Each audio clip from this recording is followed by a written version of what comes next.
Hey everyone, welcome back. Chapters 911 through 920 of the previous episode. Recovering from a brutal test, Qian Pingan inherits the true mountain-shaking fist intent from Guyu. Continuing his journey, he guides Lu Jiqing's sword heart, aids a tree spirit, and steadfastly refines his martial and mental states. If possible, you can support me via PayPal or become a channel member to help me keep this channel running. Thank you. Now let's get back to the story of Sword of Coming audio series. Chapter 921. Swords rising from all over the continent. Lu Xianyang's eyes were narrowed as he observed the faint ripples running over the length of the sword's blade, and he was able to glean the secrets that it harbored. This had nothing to do with his cultivation. Instead, it was because he had visited many ancient battlefields in his dreams and witnessed countless fine swords in the process, some of which he was about to pull out of the ground, while others refused to budge, even as he strained with all his might. There were even some snapped swords that Lu Xianyang was still unable to lift up from the ground to this day. However, he had habitually memorized every single detail about those swords, including their appearance, the names engraved upon them, the rippling patterns of their sword qi, and the sword intent that they gave off. What made his dreams an even more profound experience was that through them, he was able to witness a mysterious man capable of completely disregarding the flow of time. On many occasions, as soon as that man lashed out with his sword, Lu Xianyang would instantly be snapped wide awake from his dream, sweating profusely. To make matters even worse, he would immediately begin throwing up blood incessantly from the backlash, and he would feel dizzy and groggy for the next few days. Hence, Lu Xianyang was already an expert in swords. In fact, when it came to his expertise and experience in swords, even many of the sword immortals of the northern complete reed continent would have to concede to him. Lu Xianyang gently returned the sword to its scabbard. He had never personally seen this sword in his dreams before, but he felt like he had previously clearly sensed it on the largest ancient battlefield that he had ever visited, one that struck him with a sense of gravity as soon as he set foot upon it. As for whether this sword really was that one, that was difficult to say. Perhaps it was such a fine replica that it had even managed to replicate some of the sword intent of the original. Zhang Shanfeng replaced true martial on his back, then turned back to Lu Xianyang, only to discover what appeared to have been a look of deep sorrow on his face. This left Zhang Shanfeng feeling rather perplexed. Why was it that Lu Xianyang's sadness appeared to outweigh his joy after hearing that his best friend from his hometown was doing so well? Lu Xianyang rested his fists on his knees as he cast his gaze into the distance and said, "You met Qian Pingan later than I did, so you probably don't know that his biggest wish in life is to be safe. That's it. He's a massive coward, and he's deathly afraid of illness and calamity. However, in the beginning, he was also the least afraid of ghosts out of everyone I know. Isn't that strange? Back then, it felt like his mindset was something like, I'm already doing my very best to survive, so if I still die, then I can die content in the knowledge that I did everything in my power to avoid death. Perhaps he was even a little looking forward to death because death would reunite him with certain people. Hence, the fact that the Qian Pingan that you met has become so cautious tells me that he's definitely found a reason for which he must live, no matter what. You may wonder, isn't that a good thing? I also think it's a great thing, but I also know that this is going to make his life so much harder and more exhausting. Back on Cultivation Alley, where we both lived in our hometown, there was a mother and son household that once did him a kindness. Perhaps. I'm the only one who knows just how much he did, how much thought and effort he invested, and how many grievances he had to bear in order to try and repay them. I've only ever seen him cry twice in my life. The second time was when I was on the brink of death, while the first time was a very long time ago. It was back when we were both working as apprentices at a dragon kiln. I had heard some rumors from Apricot Blossom Alley, stating that he had a disgusting romantic relationship with the mother of that household on Cultivation Alley, and that's why he was doing so much for them. I woke up in the middle of the night to go to the lavatory, and he wasn't in his bed. Only after leaving the room did I discover him sitting outside, crying on his own.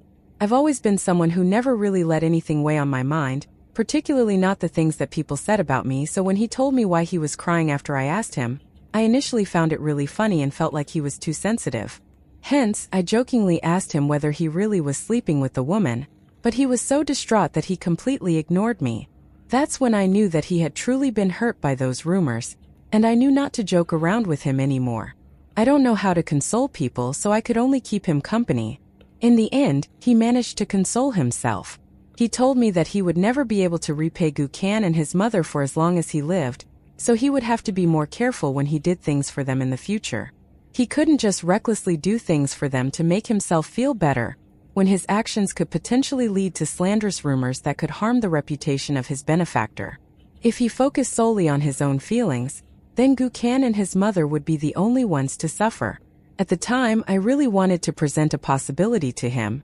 Perhaps Gukan's mother couldn't even care less about those rumors, and perhaps he was simply overthinking things, to the point that he was driving himself to tears. However, I couldn't bear to say something like that because I couldn't bear to see any change in the Chan Ping'an from that time. I was afraid that if he realized his own excessive kindness and virtuosity, then he wouldn't be so good to me anymore. I knew that if he began caring less for Gukan and his mother, then eventually, he would also begin to care less for me. However, after journeying across an entire continent to get here, I look back on that decision with a great deal of regret. I shouldn't have allowed the Chan Ping'an from back then to remain the same. I should have asked him to think about why. For what reason did he always live for the sake of others? How is that fair? Why can't he just live for himself for once? As dusk fell, a light breeze began to blow over the cliff. Zhang Shanfeng was silent for a long while, then quietly asked, "When do you plan to make a visit back home?" Lu Xianying was laying on his back with his eyes closed as he replied, "I'll try to go back as early as I can, 10 years from now at the earliest." "You should indeed make an effort to go back as soon as you can," Zhang Shanfeng sighed. "Life is actually not easy at all for us cultivators. Things can change so quickly in the cultivation world, and we could lose everything in the blink of an eye. If that happens, who will we be able to brag to when we return home? Even if our clan is still standing, and we can meet our descendants, what can we say to them?" "I have no emotional ties to my hometown," Lu Xianying said. "I'm not going back to prove anything to anyone. Hence, the first place that I'm going to visit after returning to the Eastern Treasured Vile Continent isn't my hometown, and the first person that I'm going to see isn't Chan Ping'an." "Are you going for vengeance?" Zhang Shanfeng guessed. Lu Xianying's eyes remained closed, and he offered no response. All of a sudden, his eyes sprang open, and he abruptly sat up as he declared, "Once I get back to the Eastern Treasured Vile Continent, I'm going to choose a night with a full moon to lay down my challenge to Sun-Scorched Mountain." "You're not going to wait for Chan Ping'an to join you?" Zhang Shanfeng asked. Lu Xianying crossed his arms as he chortled, "Of course not. Don't forget that I've always been the one looking after him, not the other way around." However, Lu Xianying also didn't forget that it was Chan Ping'an who had saved his life the first day that they ever met. Zhang Shanfeng didn't feel like Lu Xianying was bragging because Chan Ping'an had personally told him that Lu Xianying had looked after him a lot, and also taught him a great deal of things. However, Chan Ping'an hadn't said anything about how they had met and how they had gone their separate ways. All of a sudden, Lu Xianying turned his gaze to the southeast, seemingly having sensed something. "I have to sleep for a bit," he said. Zhang Shanfeng felt a little exasperated. This was precisely something that his master would do.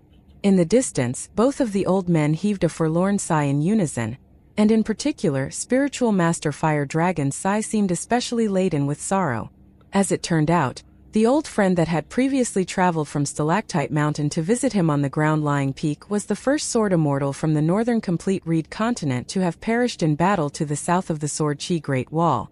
After receiving this news, all of the swordsmen across the entire continent had released their sword chi to the heavens in a gesture of solidarity in accordance with an ancient tradition of the northern complete reed continent. Chan Ping'an stayed for 3 days on that small mountain in the sacred Lotus Nation, taking the time to both cultivate and practice his fist techniques. Chan Ping'an had never been focused so single-mindedly on his breathing techniques before, and he was able to enter a completely immersive state as soon as he sat down with his legs crossed. Once time was up, the formation that Lu Jinglong had set up around the mountain, which was capable of withstanding 3 attacks from a nascent tier cultivator, faded away on its own, and only then was Chan Ping'an roused from his immersive state. Previously, he had already taken off his black Dao robe and changed into a normal robe, and after hoisting the bamboo case onto his back, He pulled out his bamboo hiking pole and began making his way down the mountain. Cultivation for cultivators of the lower 5 tiers involved taking spiritual energy from the world around them to nourish their inner small worlds, and in the process, they would also be strengthening their bodies. Upon reaching the abode tier, a chi refiner's body would be far stronger and more resilient than that of the average person. Upon reaching the golden core tier, a chi refiner's bones, tendons and meridians would begin to resemble golden branches and jade leaves. There would also be lingering clouds permeating throughout their bodies both inside and outside of their acupoints. Once a chi refiner reached the nascent tier, their key acupoints would become like individual small worlds, harnessing the liquefied spiritual energy from their golden core to give rise to a miniature nascent soul that corresponded with their great Tao. This was the basis of the Yang Soul avatar of an upper 5 tiers cultivator. However, just like with the golden, there was also variance in the quality and caliber of nascent souls. These comprised a chi refiner's potential and aptitude. A cultivator's potential essentially boiled down to how large their inner small world was, as one's inner small world was their vessel for holding spiritual energy. As for aptitude, that determined whether a chi refiner would be able to become an earth immortal, as well as the caliber of their golden core and nascent soul if they were able to reach that level. The rate at which a chi refiner could progress in their cultivation made an enormous difference. Regarding temperament, that concerned mental cultivation, and it was a very abstract and intangible thing, but it often played a decisive role in the most crucial moments in one's cultivation journey. For example, Lu Laoqing's mental fortitude was just about second to none, but the tiny bit of inner demons that had arisen within his heart from his past romantic entanglements had almost led to the early demise of the Eastern Treasured Vile Continent's only upper 5 tiers vagrant cultivator. Lu Feng of the Lotus Flower Blessed Land was also bogged down by romantic factors, and even though Jiang Shangzhen served as his Tao guardian for 60 years under the alias of Zhou Fei, he was still unable to completely banish his inner demons. In contrast, Jiang Shangzhen was constantly getting himself into romantic flings, yet he didn't seem to have any inner demons at all, and that was simply down to a matter of temperament and personality. When it came to fated opportunities, that was, as the name suggested, seemingly entirely down to fate. He Xiaoyang of the Divine Edict sect, Huang Ting of Peace and Tranquility Mountain on the Parasol Leaf Continent, and Li Huai were all examples of people who were blessed by fate to an absurd extent. Now that Chan Ping'an had successfully refined 2 bonded items, namely the water seal and the 5-colored soil of the Great Li Empire, the conditions of his inner small world had improved significantly, allowing him to make much faster progress in his cultivation. His intake and refinement of spiritual energy was becoming faster and more stable, and if he were willing to find a location that was abundant in spiritual energy and stay there, he could advance his cultivation base just by simply doing nothing other than cultivating through stationary seated meditation. Hence, it made sense that the more prodigious a chi refiner was, the less they were seen out in the world. It was often the case that they would only go on journeys upon encountering bottlenecks. The combination of a still body and an active mind was key to mental cultivation, and it was most conducive to preventing one from straying down the wrong path. Many seemingly insurmountable obstacles were actually very tenuous. Perhaps one only had to take a single step, and they would find themselves on the other side of the obstacle. However, when it came to other obstacles, perhaps it was necessary to go on lengthy journeys to all parts of the world before one would finally be struck by a flash of enlightenment, allowing them to overcome the bottleneck. For the average cultivator, the 3rd tier was not exactly a major obstacle, but it certainly wasn't a minor one either, and it was referred to as the cultivator trapping tier. However, this was a completely non-existent concept in established immortal sects, and that was why vagrant cultivators were so envious of official immortals. Some vagrant cultivators could put their lives on the line and still be mercilessly denied by the 3rd tier obstacle, whereas for disciples of immortal sects, making such a breakthrough was akin in difficulty to taking a stroll. Chan Ping'an was no different from a vagrant cultivator in this regard because he had never received guidance from anyone in his cultivation. First, his bridge of immortality had been shattered, and after that, he had turned to fist and sword techniques. Back in the Dragon Head Ferry Station of the Green Oriole Nation, Qi Jinglong had given him a detailed rundown of the key points in cultivation for cultivators of the lower 5 tiers. However, they came from different branches of cultivation, and bound by the rules and taboos of the cultivation world, Qi Jinglong couldn't examine the state of Qian Ping'an's major acupoints to provide advice specifically tailored for him. Hence, much of the instructions from Qi Jinglong were quite general and non-specific. Even so, these pieces of advice were still nothing short of invaluable to Qian Ping'an because they were most certainly correct. Qi Jinglong was only able to provide such clear and thorough instructions to Qian Ping'an because the former was already such an accomplished cultivator, and Qian Ping'an was naturally going to commit his advice firmly to memory. At the moment, he was drinking from one of the flagons of wine left for him by Qi Jinglong, and he was taking small and slow sips, planning to leave at least half a flagon for later. Refining 1st and 15th was proving to be an arduous undertaking. At the moment, he was still far from fully recovered from his injuries, so he was proceeding with even more care and caution than usual. As Qian Ping'an approached the border of the Peony Prefecture, he sensed something amiss, but he pretended to be oblivious. He didn't dare to call himself an expert when it came to handling situations in which he was being followed in secret, but he was certainly very skilled in the task among people his age. Previously, when he was being followed by Li Futsu of Bamboo Scroll Lake, he had detected her presence very early on. After that, he had to play extensive mind games with Gao Cheng of Skeleton Wall City, and that was followed by the second group of Deer Cutter Mountain assassins. The assassin in question on this occasion didn't possess a particularly lofty cultivation base, and he was far less well concealed than he thought. However, he was extremely patient, managing to hold back the urge to strike on many seemingly golden opportunities. Qian Ping'an allowed the assassin to tag along on his journey, choosing not to make a move as long as the assassin didn't do anything. The Peony Prefecture was the home of Lu Dun, the impoverished scholar that Qian Ping'an had previously encountered by chance. However, Qian Ping'an wasn't planning to pay him a visit. Even if he intended to do so, he may not have been able to track Lu Dun down. Perhaps it was deemed an appropriate precautionary measure, but Lu Dun hadn't revealed his true surname to Qian Ping'an. However, Qian Ping'an felt like this was the right decision. Being truly candid and sincere with someone was never about opening up to them and telling them everything. An excessively eagerness to trust others and put everything on full display to them could often lead to detrimental consequences to oneself. If one weren't even taking responsibility for oneself, how could they be expected to take responsibility for others and the world at large? Having said that, it was certainly not a good thing that the state of the world had become one in which it was wrong to be sincere and earnest to everyone at all times. A small town appeared up ahead, but Qian Ping'an skirted around it. He didn't want to play this game of cat and mouse with the assassin any longer. Hence, he abruptly vanished while walking down a peaceful path, appearing silently beside the assassin, who was laying on his belly in a thicket of reeds. Qian Ping'an stood on the tip of a single reed, and as the reed swayed in the wind, so did he. He looked down to discover that the assassin appeared to have been a young boy. He was dressed in a black robe with a white mask on his face, and his attire indicated that he was definitely a cultivator of Deer Cutter Mountain.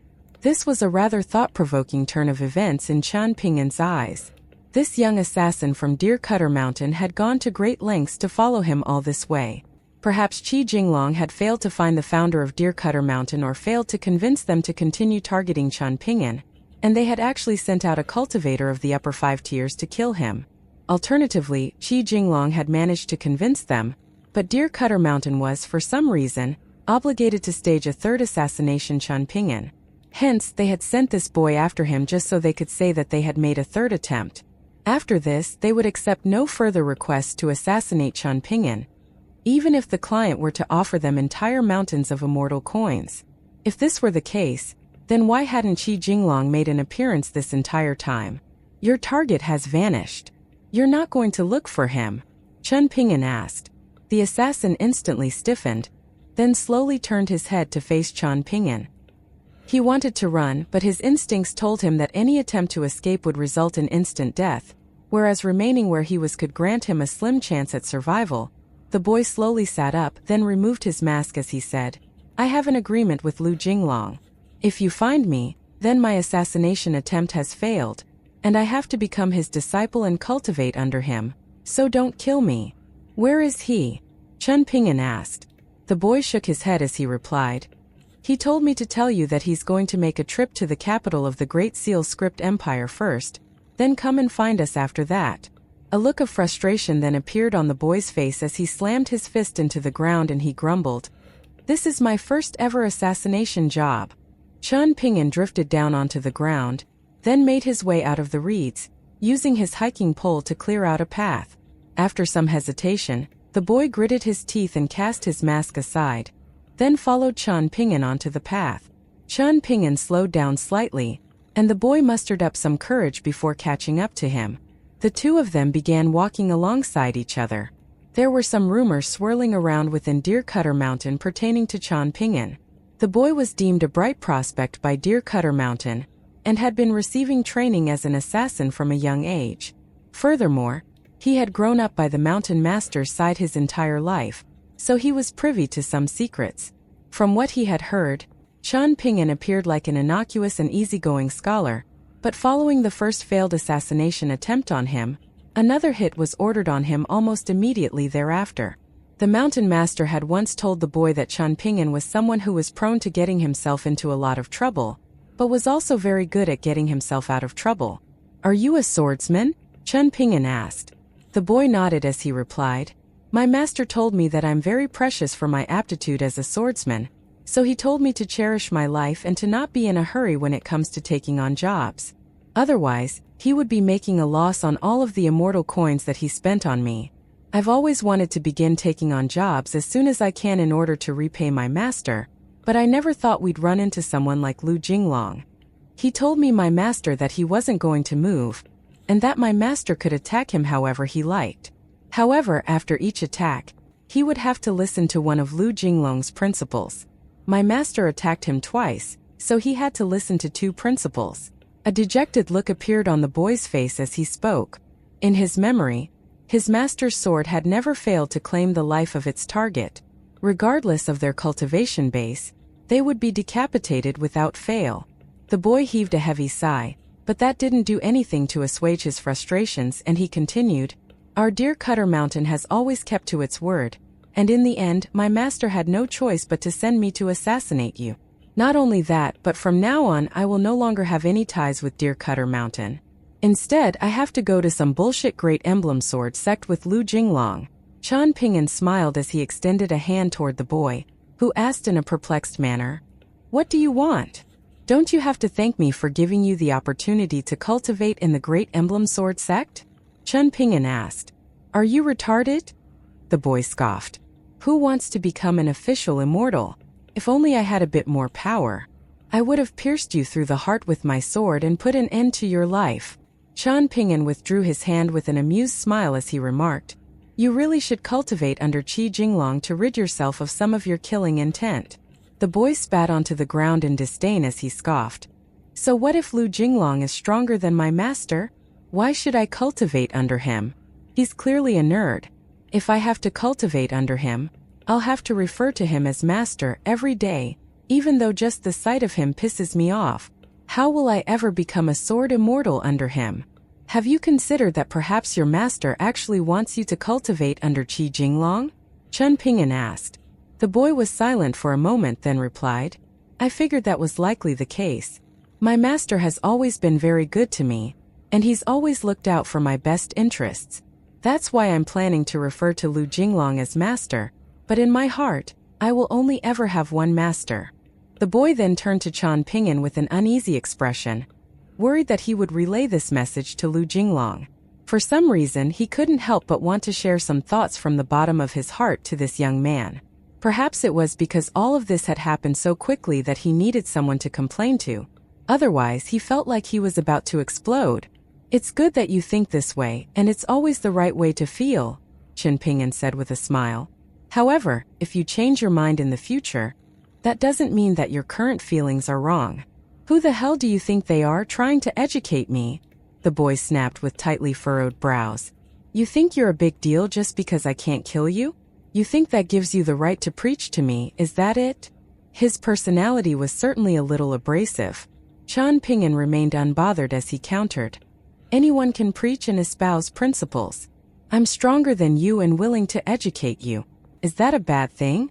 Would you rather I beat you to death, or beat you into submission and force you onto your hands and knees to beg me to preach to you?" The boy hurriedly raised his hands in an exasperated manner as he groaned.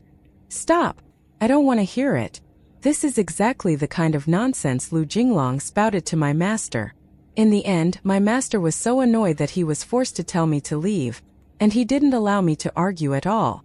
A faint smile appeared on Qian Ping'an's face, and he flipped a hand over to summon 2 flagons of rice wine.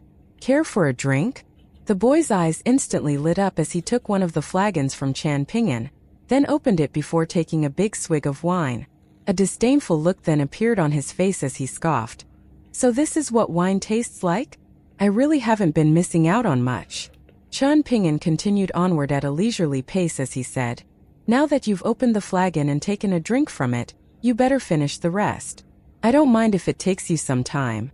If you dare to toss the flagon by the wayside before you finish it, then I'll teach you a lesson in Qi Jinglong's stead.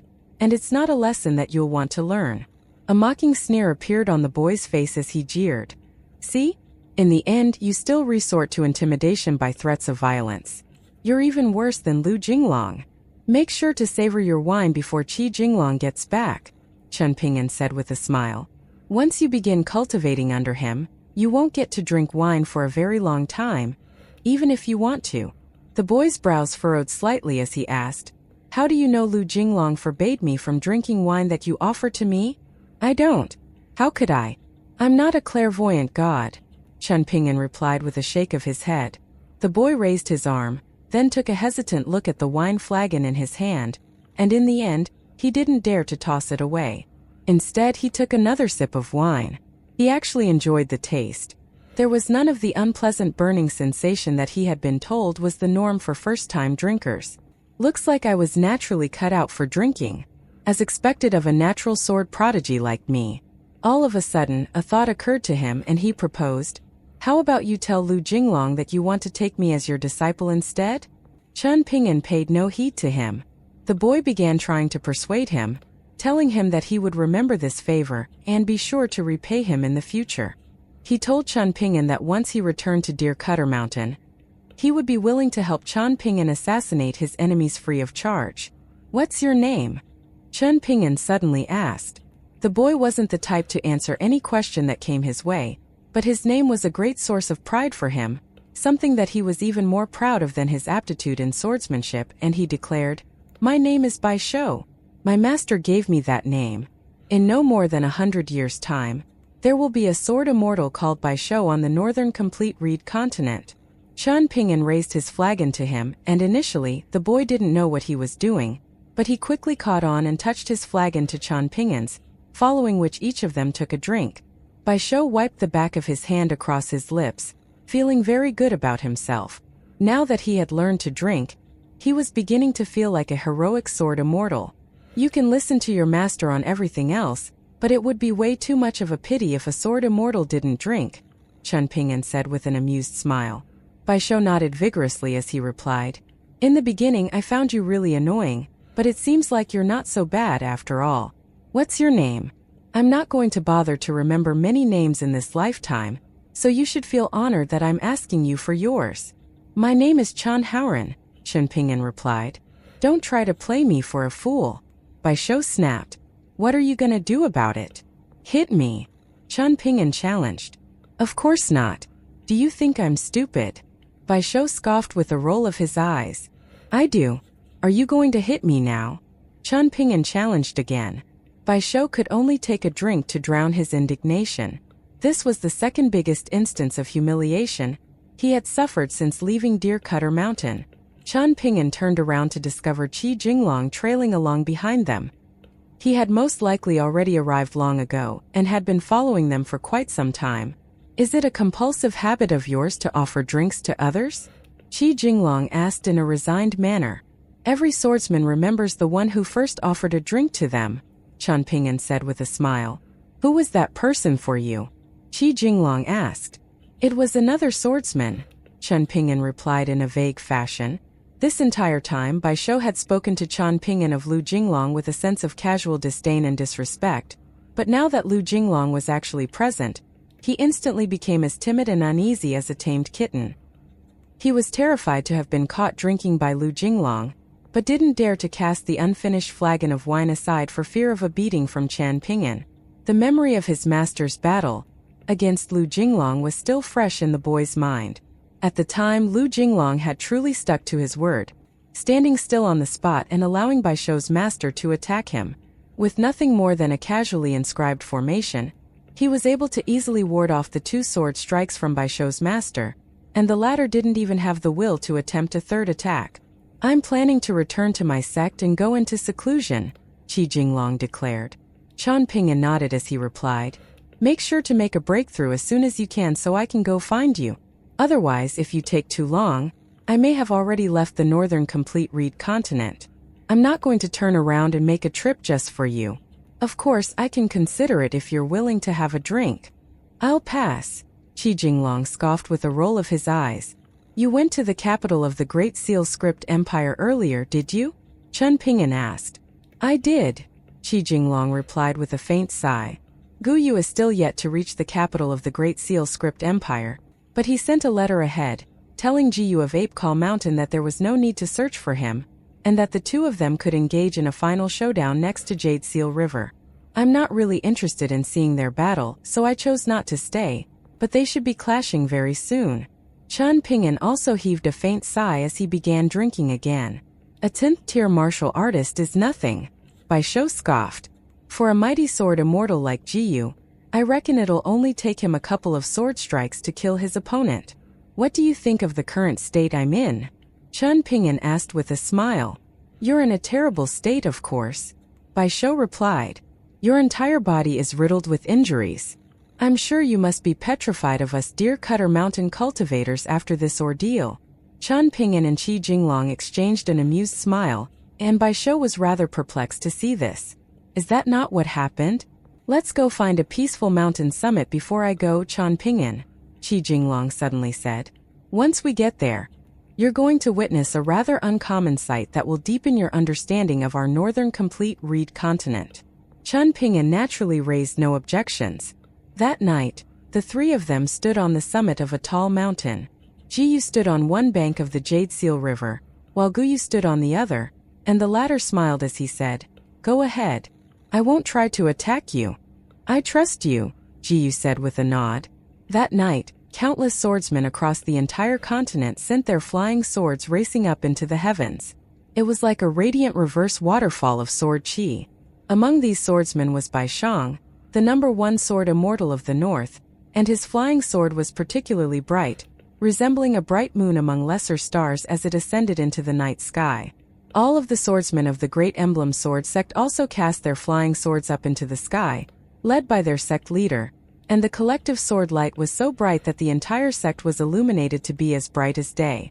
Even though Ji Yu was about to engage in a battle of life and death against an N-tier martial artist, he also had to first join everyone in this act of solidarity, paying homage to the sword immortal that had perished in battle in a distant land. All of the swordsmen of the Duckweed Sword Lake had also released their flying swords, led by sword immortal Li Kai, and over at the ancestral hall of the Flax Robe sect, all of the swordsmen had sent their flying swords racing into the sky, while sect leader Zhu Quan stood in a solemn silence with her hand resting on the hilt of her saber. Pu Rang of the Skeleton Shoal had also drawn his sword, while Gao Chong threw a punch to the heavens, dispelling the restriction so that Pu Rang's sword could ascend as high into the heavens as possible. Even all of the sword immortals, swordsmen, and sects that were enemies of the deceased sword immortal had also let loose their flying swords to pay homage to his sacrifice. Countless pillars of light formed by sword chi illuminated the northern complete reed continent in a stunning display of unity and solidarity. On the summit of a nameless mountain in the sacred Lotus Nation, Qi Jinglong was doing the exact same thing. This time he was going all out, sending his bonded flying sword as high up into the heavens as it could possibly go.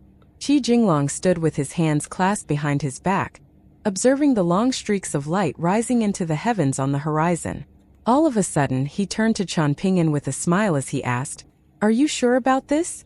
If you reveal your trump card here, that could tip off some people who harbor nefarious intentions against you, and put you in a lot of trouble." However, Qi Jinglong already knew the answer to his question. Chan Ping'an was already holding Sword Immortal in his hand.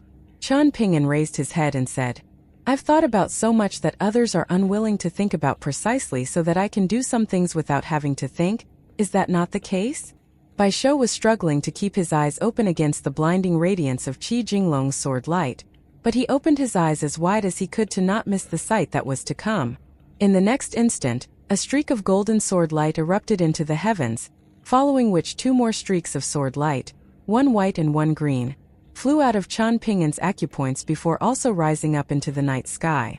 Shortly thereafter, Qi Jinglong withdrew his bonded flying sword, while Qian Ping'an raised his scabbard vertically, and Sword Immortal descended from the sky before returning to its scabbard. Qian Ping'an replaced Sword Immortal onto his back, and in this instant Bai Shou felt like being gifted a flagon of wine by Qian Ping'an was something to be proud of. The two of them parted ways with Qi Jinglong flying toward the north, and Bai Shou was also capable of flight. Bai Shou turned to discover Qian Ping'an still standing on the spot, tipping his head back to feign the motion of drinking wine. Bai Shou nodded vigorously in response, and neither of them said anything. However, Qi Jinglong immediately spoiled his parade, warning, "No drinking wine. That's non-negotiable. If you keep this up, I'm going to run away and accept your friend as my master," Bai Shou threatened in an enraged manner. "You can try," Qi Jinglong chortled. "He'll be sure to chase you away." "Why?" Bai Shou asked. "He wouldn't want to waste money buying wine for you," Qi Jinglong chuckled. "That's nonsense," Bai Shou scoffed. "There's no way he could be that stingy." "He's even more stingy than you can imagine," Qi Jinglong insisted. "I must have been blind. I was planning to accept him as my master," Bai Shou wailed. "Why are you prohibiting me from drinking wine? Are you worried it'll be detrimental to my cultivation? Or are you also just stingy?" "Both," Qi Jinglong replied. "You're even worse than him then," Bai Shou exclaimed. "When did I tell you I was better than him?" Qi Jinglong asked with an amused smile. Bai Shou was struggling to suppress his indignation, and eventually, he was unable to hold back any longer as he yelled, "Both you and your friend are scoundrels. I'm completely screwed as your disciple." "You'll be fine," Qi Jinglong reassured with a smile. Bai Shou heaved a forlorn sigh, dreading the days to come. Over on the mountain summit, Qian Ping'an had only just begun his descent down the mountain, and he imagined that Qi Jinglong and his new disciple were most likely praising him right now, talking about how generous and great a person he was. While making his way down from the mountain summit, Qian Ping'an decided to put on the 100-eye Taotai Dao robe after a brief hesitation. Golden sweet wine was too eye-catching, and he had exchanged 100-eye Taotai for a normal robe earlier as a precautionary measure, concerned that wearing a Dao robe while traveling along the length of the Great River would attract unnecessary attention. However, he had since changed his mind. At the moment, he was at the Willow Tendon tier, which was often a difficult obstacle to bypass for vagrant cultivators like himself, and in wearing a Dao robe, he would be able to absorb spiritual energy from heaven and earth at a faster rate. The Peony Prefecture was the largest prefecture of the Sacred Lotus Nation, and there was a strong scholarly culture there. Qian Ping'an had purchased quite a few miscellaneous books from the bookshops in the prefectural city, which included one particular book of note that had been gathering dust for many years up to the point of Qian Ping'an's purchase. It was an anthology containing the agricultural encouragement edicts released by the Sacred Lotus Nation at the start of spring each year, and it was quite an interesting read, and Qian Ping'an had read carefully through the edict during his travels. Qian Ping'an briefly visited all of the noteworthy locations in the Peony prefectural city, then rented a room in an old inn in the prefectural city. After entering the Peony Prefecture, he had intentionally begun suppressing his Dao robe from absorbing spiritual energy in order to avoid attracting the attention of the city god pavilion and the scholarly and martial sage temple. In reality, any Qi refiner, particularly ones of the middle 5 tiers, was bound to attract some attention while traveling through mortal empires and the mortal world. However, generally speaking, it was not against the rules for them to take in spiritual energy from the environment around them, and as long as they didn't overdo it, to the point that the spiritual energy in an area was excessively overdrawn, then the mountain and river deities in those regions would generally turn a blind eye to them. That night, Qian Ping'an lit the lamp on the table in his room, then began flipping through the anthology of agricultural encouragement edicts once again. Shortly thereafter, he closed the book and began to meditate. Just because he wasn't using the Taotai Dao robe to take in the sparse spiritual energy in the prefectural city, didn't mean that he couldn't cultivate. Cultivation was more than just absorbing spiritual energy. In addition to that, the condensation and refinement of spiritual energy in one's key acupoints were also a foundational undertaking in one's cultivation. At the moment, Qian Pingin's two bonded items had given rise to mountains and rivers in his inner small world, and he had to refine them so that they developed phenomena akin to mountain roots and water fortune. To put it in simpler terms, Qian Pingin had to refine his spiritual energy to bolster the foundations of his water palace and mountain shrine. However, the amount of spiritual energy that Qian Pingin had accumulated up to this point was nowhere enough to fill his acupoints to complete saturation, so his top priority now was to find a place with no owner that was abundant in spiritual energy.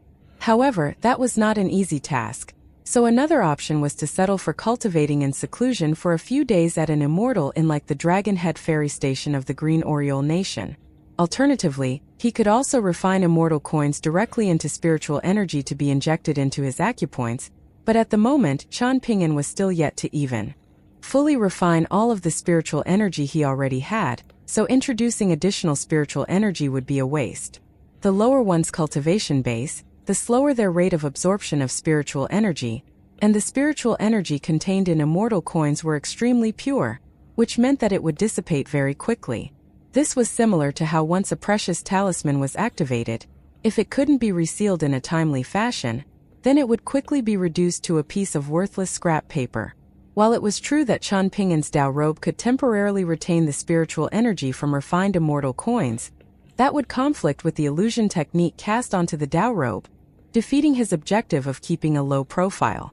Essentially, every cultivator was the god of their inner small world, able to preside over those small worlds like sages. The key factors were the size of the territory of the small world, and one's degree of control over said small world. The act of cultivation was actually no different from an army seeking to expand its territory. Ultimately, one's powers and cultivation base would be determined by how many abodes they managed to establish in their inner small world. These abodes varied in quality just like the buildings and rooms of the real world, and of course the finest abodes were blessed lands. After entering a state of immersive meditation, Qian Pingin first paid a visit to his water palace. He could easily pass straight through the walls of the palace on a whim as if the rules of this world didn't apply to him, and in reality that was indeed the case as he was the embodiment of the rules of his inner small world. However, he decided to stand outside the door and wait, and two tiny green-robed children quickly opened the door before bowing to their master with joyful looks on their faces. At the moment, the water seal and the water fortune mural served as the two foundations of Qian Pingin's water palace, one major and one minor. The green-robed children finally had something to do, and clearly, they were very happy about it. They much preferred being able to toil away all day rather than having to sit around and twiddle their thumbs.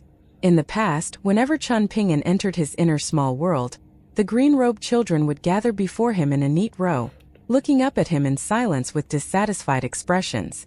They were very hard-working children who took pride in their work, and it had been truly saddening to them that they had ended up with a master like Qian Pingin, who cared so little about cultivation. However, things were completely different now. The interior of the water palace was a busy and bustling sight, with the green-robed children rushing back and forth with glee, reveling in their newfound work. Qian Pingin had benefited immensely from his trip to verdant Bamboo Lake. Aside from those rivulets of exceptionally pure and rich water fortune that he had received, he had also obtained a vial of water pills from the Lord of Verdant Bamboo Lake. The green-robed children in the water palace had split themselves up into two groups, with one group channeling their innate mystical abilities to send wisps of green water fortune flowing incessantly into the slowly revolving water seal. Meanwhile, the other group of children had somehow managed to manifest tiny writing brushes for themselves, and they dipped their brushes into the pond before rushing to the mural, meticulously adding strokes to the existing mural to make it more vibrant and spectacular. At this point, they had already illustrated numerous river gods the size of grains of rice on the mural, accompanied by river god temples that were slightly larger. Qian Pingin could tell that these were river deities and temples that he had personally visited over the course of his journey. Among them was the burial river goddess's green roving residence, which had since earned itself the prestigious title of the Green Roving Palace. However, the river deities and their accompanying temples on The mural were still just lifeless objects that were yet to have life breathed into them, and they were not as lively and vibrant as the mighty river illustrated on the mural. Qian Ping'an was standing beside the pond, and he looked down at the water fortune flood dragon within, which had been transported into the pond by the green-robed children. The flood dragon was slowly swimming along, alive and well, and the green-robed children had chosen not to kill it and refine it into water fortune. Additionally, there was also another phenomenon of note, this one concerning the vial of pills given to Qian Ping'an by Lake Lord Yin Ho. Somehow, the green-robed children had managed to refine all of those pills into what appeared to have been a green jewel, and regardless of where the little flood dragon swam to in the pond, the jewel continued to hover beside its mouth as if it were an extension of the flood dragon's body. After lingering for a while longer, Qian Ping'an decided to pay a visit to the mountain shrine. All of the green-robed children turned to him with bright smiles and raised their little fists in encouragement, as if they were telling him to keep up the good work. Qian Ping'an didn't know what to tell them. The higher the caliber of water fortune, the more precious it was to the water deities of the world, so it was far from easy to find or purchase. Even if he were to offer a water deity an exorbitant sum of immortal coins beyond what their water fortune was worth, they would still likely be reluctant to accept his offer. Water fortune concerned the foundations of the great Tao for all water deities, and outside of exceptional circumstances, it was not something that they would be willing to part with. After leaving the water palace, Qian Ping'an made his way to the mountain in his inner small world. The mountain resembled a blessed land, and as Qian Ping'an stood at the foot of it, he looked up to see a five-colored cloud swirling up above. The mountain itself resembled a body of dense, dark gray mist, and it was still rather insubstantial in appearance, far inferior to the water palace on a visual basis. However, what was quite encouraging was that some vibrant white rocks had begun to appear at the foot of the mountain, and those were the hard-earned fruits of Qian Ping'an's diligent cultivation since leaving the Dragon Head Ferry Station. But there was still a very long way to go until he could cover the entire mountain in these white rocks. Sword Immortal Qian Qingdu of the Sword Qi Great Wall had been able to immediately conclude that had Qian Ping'an's bonded porcelain not been broken, then he would have possessed Earth Immortal aptitude. Both Golden Core Tier and Nascent Tier cultivators were considered to be Earth Immortals, but Qian Qingdu hadn't made any further elaboration, perhaps because both were no different in his eyes. Hence, Qian Ping'an wasn't going to grow proud and conceited, nor was there any need for him to sell himself short. Qian Ping'an knew that if this water palace and mountain shrine had been present in the inner small world of someone like Qi Jinglong, a true prodigy who shouldered the fortune of an entire continent, then they would only be even more spectacular. However, the unfortunate truth was that not everyone could be a prodigy, and for every generational talent in the world, there were countless mediocre cultivators to balance things out. If Qian Ping'an didn't have even this much mental fortitude, then he would have already had his spirit as a martial artist crushed on the Sword Qi Great Wall, and his mental state as a cultivator would have also been completely pulverized. Had that happened, he would have been left in a state not much better than having his bridge of immortality snapped again. Just because Qian Ping'an possessed Earth Immortal aptitude didn't mean that he was guaranteed a free ride to the Golden Core Tier. In order to fulfill his potential, he had to find a method of cultivation most suited to him. As the saying went, comparison is the thief of joy, so competing with others was bound to be an eternally unfulfilling way of life. In contrast, competing against oneself was much more satisfying, and would also lead one to make constant improvements over time. With each mistake that was made, as long as one could learn from them, those mistakes would be akin to flowing water over a riverbed when looking back. Even if the impact of those mistakes was impossible to erase from one's mind, as long as the riverbed still existed, there would be no danger of a flood. This was the general gist of mental cultivation, and it ensured that even in the face of the most testing of obstacles and tribulations, as long as one didn't die, their Tao heart wouldn't crumble. One's mental state was a reflection of oneself, and even if there were a tiny crack on the surface of that mirror of self-reflection, the overall image would not be ruined. Qian Ping'an had once been afraid of becoming a cultivator, just as he had been afraid that he and Gu Qin would become the very same type of people that they once detested the most, such as the people who had almost beaten Lu Xianying to death, the drunken man who had kicked Gu Qin in the stomach, as well as the likes of Fu Nanhua, the mountain-moving ape Lu Jimao and Zhang Shangzhen. Chan Ping'an had even been afraid of the theory of context raised by the old abbot of the observing Tao temple. He was worried that if grew accustomed to assessing the world using the theory of context, then he would slowly come to forget the scholarly sage's theory of sequential order. However, as it turned out, none of the principles of the three teachings and the 100 schools of thought were anything to be feared, as long as one remained grounded and took things one step at a time. The only thing that was to be feared was the mistake of believing that one already knew something when they actually didn't. When one's eyes are truly open, they will see the light. This was a phrase that Chan Ping'an had thought of after waking up from a nap on the mountain summit, and he had carefully inscribed it onto a bamboo slip. Chan Ping'an had inscribed many phrases from books that he had read onto bamboo slips, but there were very phrases that he had thought of himself and deemed worthy to occupy a bamboo slip. After leaving the five-colored mountain shrine, Chan Ping'an made his way to a pass. There was a torrential wave of sword chi raging against the pass like an almighty army, but the pass remained as indomitable as ever. This was the final pass of the 18 stops technique. Chan Ping'an sat with his legs crossed on the summit of a mountain off to the side, silently observing the clash between the wave of sword chi and the impregnable pass for a long while. After that, he visited the two sword tombs, which were where 1st and 15th were being refined. In the real world, the two flying swords were as tiny as toothpicks, but in the two acupoints in Chan Ping'an's body, they were the size of mountains, hovering upside down with their tips pressed against the stone slabs formed by dragon-slaying platform. The entirety of the two acupoints were filled with flying spars from the swords grinding against the dragon-slaying platform, and even though Chan Ping'an had already witnessed this spectacular sight, he still couldn't help but feel moved every time he saw it. If these two flying swords could appear in such a mighty form after emerging from his acupoints and returning to the majestic world, then his enemies would surely be left trembling in fear and awe. Chan Ping'an withdrew his consciousness from his acupoints, then emerged from his inner small world altogether. There was actually one more place of cultivation that he could have visited, but it made no difference whether he went there or not because it was all himself, and he could get a clear glimpse of it at any time even without entering his internal small world. After opening his eyes, Chan Ping'an gently exhaled, then closed his eyes again as he focused on his breathing techniques and began to slowly refine the spiritual energy in his water palace and mountain shrine. Before long, first light had already arrived, and Chan Ping'an ceased his spiritual energy refinement, then practiced his walking meditation for 2 hours before paying for his room and leaving the inn. There were no immortal inns in the Peony Prefecture, nor were there any large immortal sects in the Sacred Lotus Nation.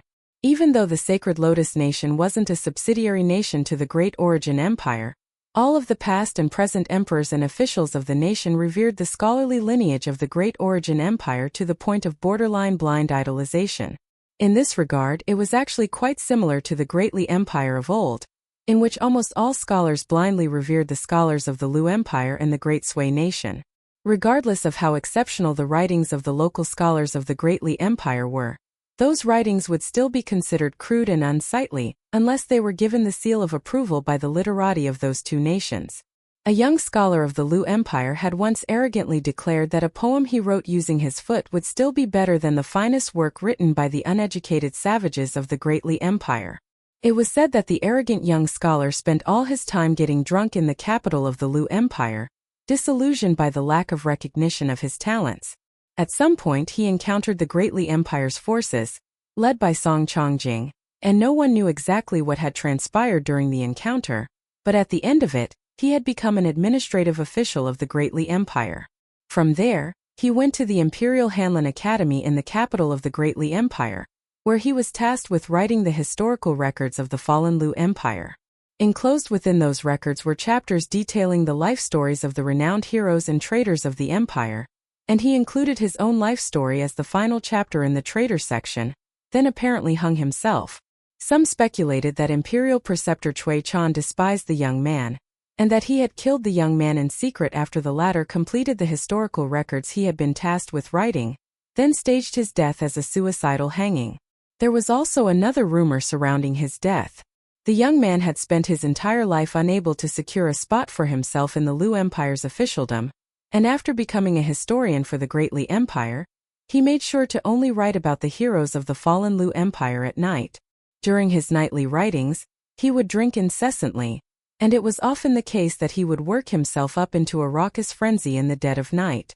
In contrast, all of the traitor chapters were written during the day, which, apparently, was his way of exposing these traitors to the light of day and having them burn under the righteous light of the sun.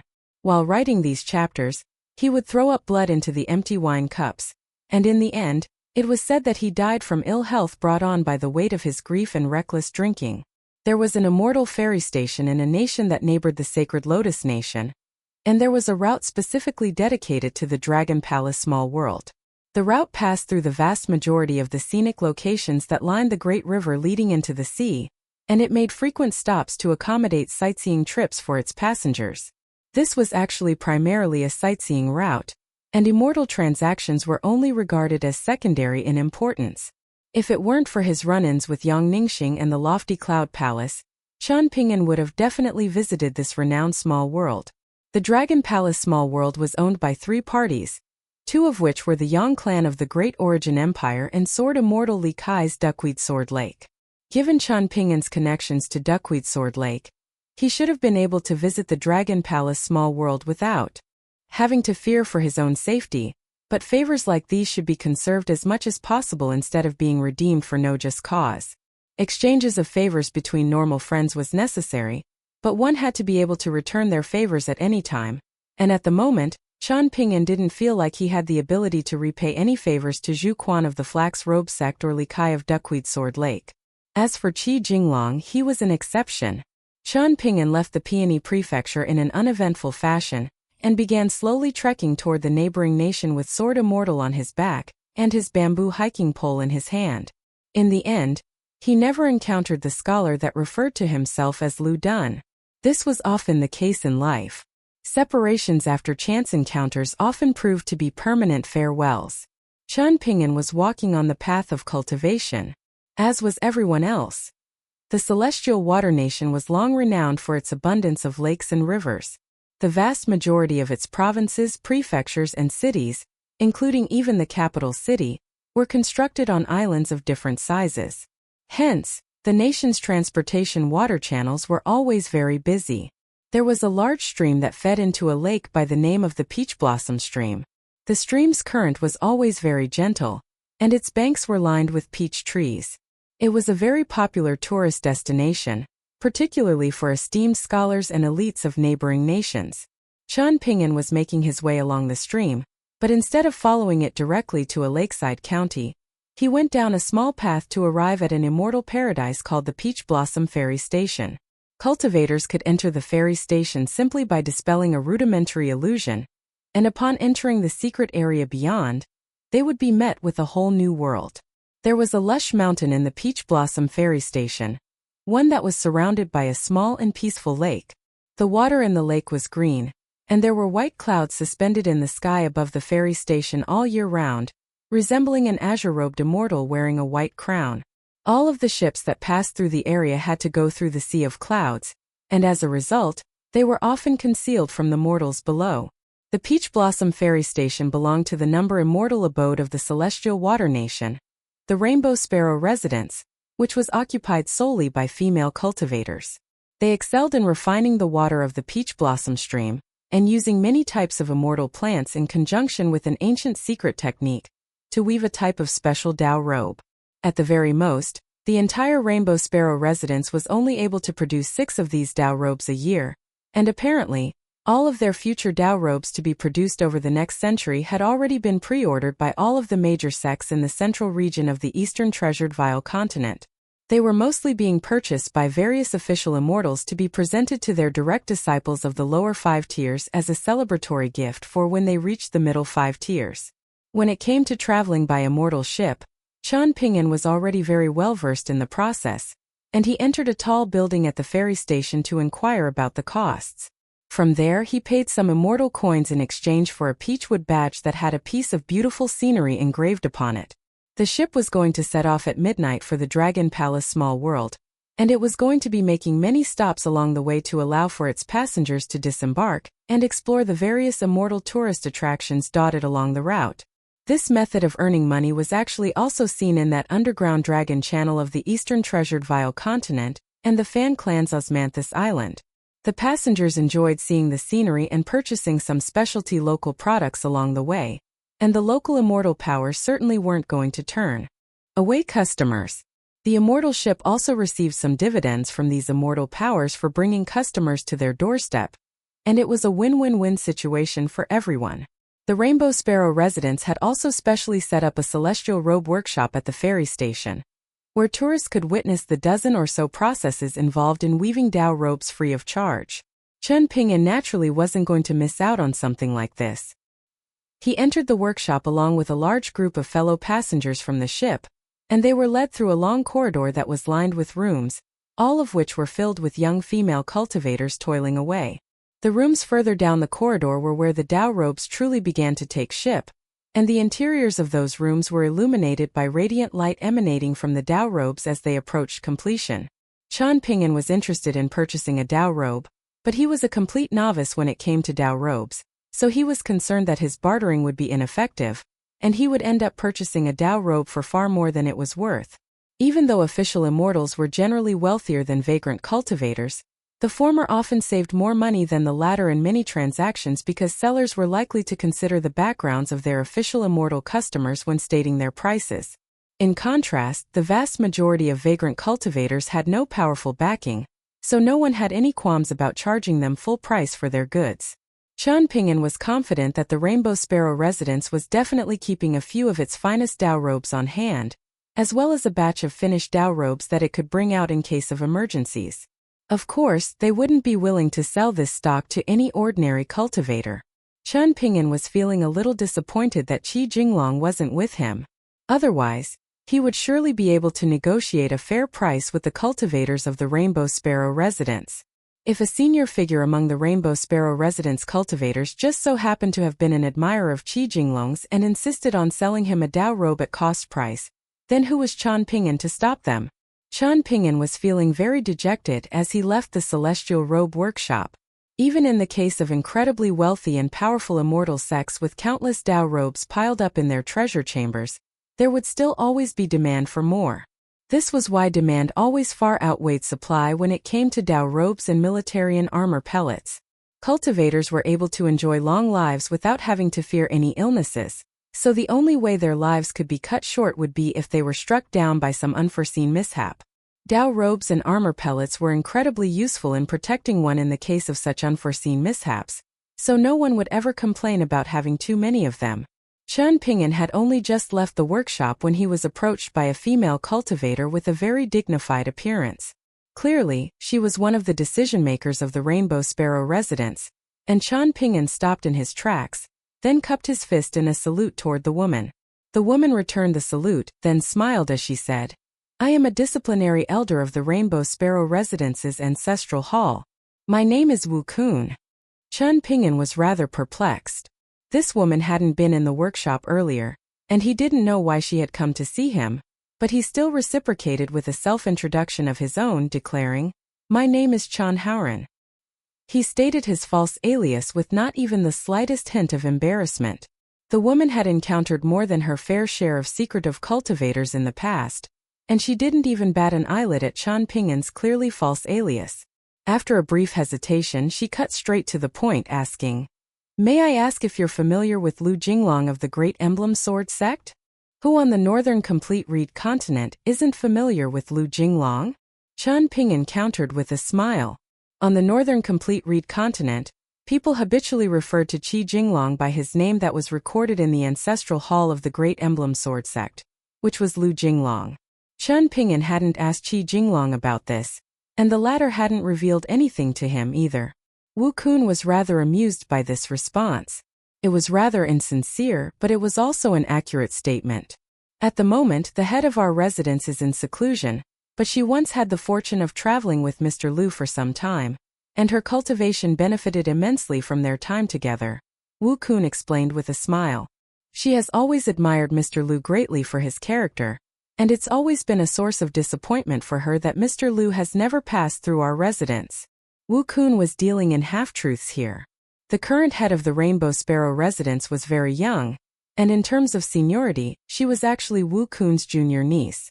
However, her aptitude was far superior to Wu Kun's, And on the path of cultivation, power reigned supreme, particularly on the northern complete reed continent. The truth was that the young head of the Rainbow Sparrow residence didn't just admire Lu Jinglong. She harbored strong romantic feelings for him. As opposed to going into seclusion as Wu Qin proclaimed, she had actually set off in a hurry to pursue Lu Jinglong after sensing the aura of his flying sword when he released into the heavens to pay homage to the fallen sword immortal. Her goal was to orchestrate a chance encounter between the two, and Wu Kun naturally didn't see it fit to reveal the truth to Chen Ping'an. Chen Ping'an immediately realized that she wasn't telling the truth. The head of the residence going into seclusion was a major event, and this claim ran contrary to how placid and tranquil things appeared at the Rainbow Sparrow residence and the Peach Blossom Ferry Station. Furthermore, an ancestral hall disciplinary elder wasn't necessarily the most powerful cultivator in a sect, but they often the most experienced of the bunch. If the head of their residence truly had gone into seclusion, then Wu Kun definitely wouldn't have casually revealed this to an outsider.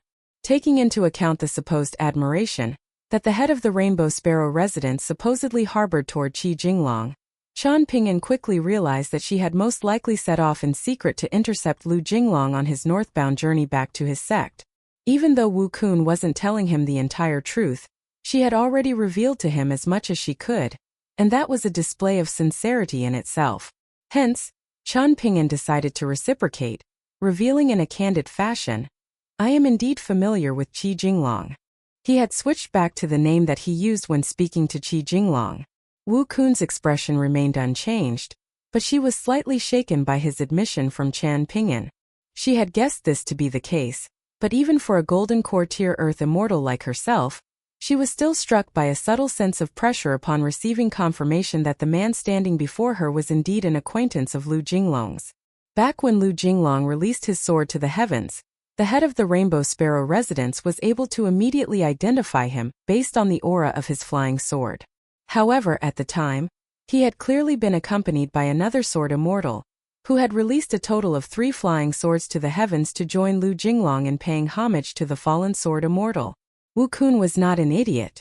If the black-robed swordsman standing before her had revealed even the cultivation base of an earth immortal swordsman upon his arrival at the Peach Blossom Ferry Station, then began insisting to her that he was a close friend of Lu Jinglong's, she wouldn't have believed him at all. However, this was a completely unknown swordsman who had joined Lu Jinglong on the same mountain summit in paying their respects to the fallen sword immortal. Even if someone like him were to proclaim that he didn't know Lu Jinglong, Wu Kun would have been entirely unconvinced. No one in the cultivation world of the northern complete reed continent feared Lu Jinglong, whether it be official immortals or vagrant cultivators, because he was renowned for not killing innocents and not using his power to oppress others. However, at the same time, even cultivators of the upper 5 tiers were somewhat afraid of having to face Lu Jinglong in battle, regardless of the final outcome. Lu Jinglong was also renowned for thinking about things extensively and espousing principles wherever he went, so if even he felt inclined to draw his sword, then his opponent would inevitably feel a little unsure of themselves. Could it be that I've really done something wrong? Am I going to become a public enemy of the entire cultivation world, or lose some forms of protection that I would have normally been naturally entitled to? Reputation was extremely important for cultivators, even those considered evil and unscrupulous. Killing innocents out of pure bloodlust and justifiable ruthlessness were 2 completely different things. This was what made Lu Jinglong so revered. Among the top 10 cultivators of the northern complete reed continent's younger generation, the first and second-ranked figures on the list had vastly contrasting personalities, but one of the few things that they saw eye to eye on was their shared respect for Lu Jinglong. As for the 7 people below Lu Jinglong, those people were hardly worth even a second look in their eyes. In fact, the second-ranked prodigy on the list, Su Xian, who was also the only disciple of the number 1 sword immortal in the north by Shang, had once publicly declared that the 7 people that came after Lu Jinglong were all useless trash. This declaration had created a massive stir at the time, and it was said that the 4th-rank vagrant cultivator, Huang Shi, had staged a sneak attack on Su Xian over his arrogant comments, but the specific details and the outcome of that encounter were unknown. The only telltale signs that perhaps indicated what had transpired was that Su Xian continued to be very lackadaisical in his cultivation, often posing as a weak and frail scholar who traveled the world with his 2 sword-bearing maidservants, while no one heard from Huang Shi for several years. Senior Wu, may I ask if the Rainbow Sparrow residence has spare Dao robes that it would be willing to sell? Chen Ping'an asked. Of course, but they're not cheap, Wu Kun replied with a smile. The Dao robes being produced in this celestial robe workshop are only ones of lowest caliber produced by our Rainbow Sparrow residence, meant for abode tier cultivators.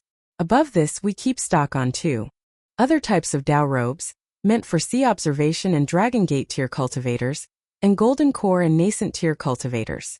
Wu Kun had taken the initiative to show herself here because she wanted to know just what this friend of Lu Jinglong's was all about. If she could befriend him, then that would be immensely beneficial to the Rainbow Sparrow residents and count as a major contribution. Given the long lifespans of cultivators, favors were taken particularly seriously. A favor earned today could turn into a massive blessing tomorrow. Of course, on the flip side, certain actions and words that inadvertently caused offense to others could also result in catastrophic consequences further down the line. This had always been the case on the northern complete reed continent, so Wu Kun was actually glad that Chen Ping'an had taken the initiative to ask about purchasing Dao robes. The Rainbow Sparrow residence was very well versed in doing business with other cultivators. If the head of the Rainbow Sparrow residence hadn't met Lu Jinglong in the past, what could Lord possibly talk about with her even if he came to the Peach Blossom Ferry Station?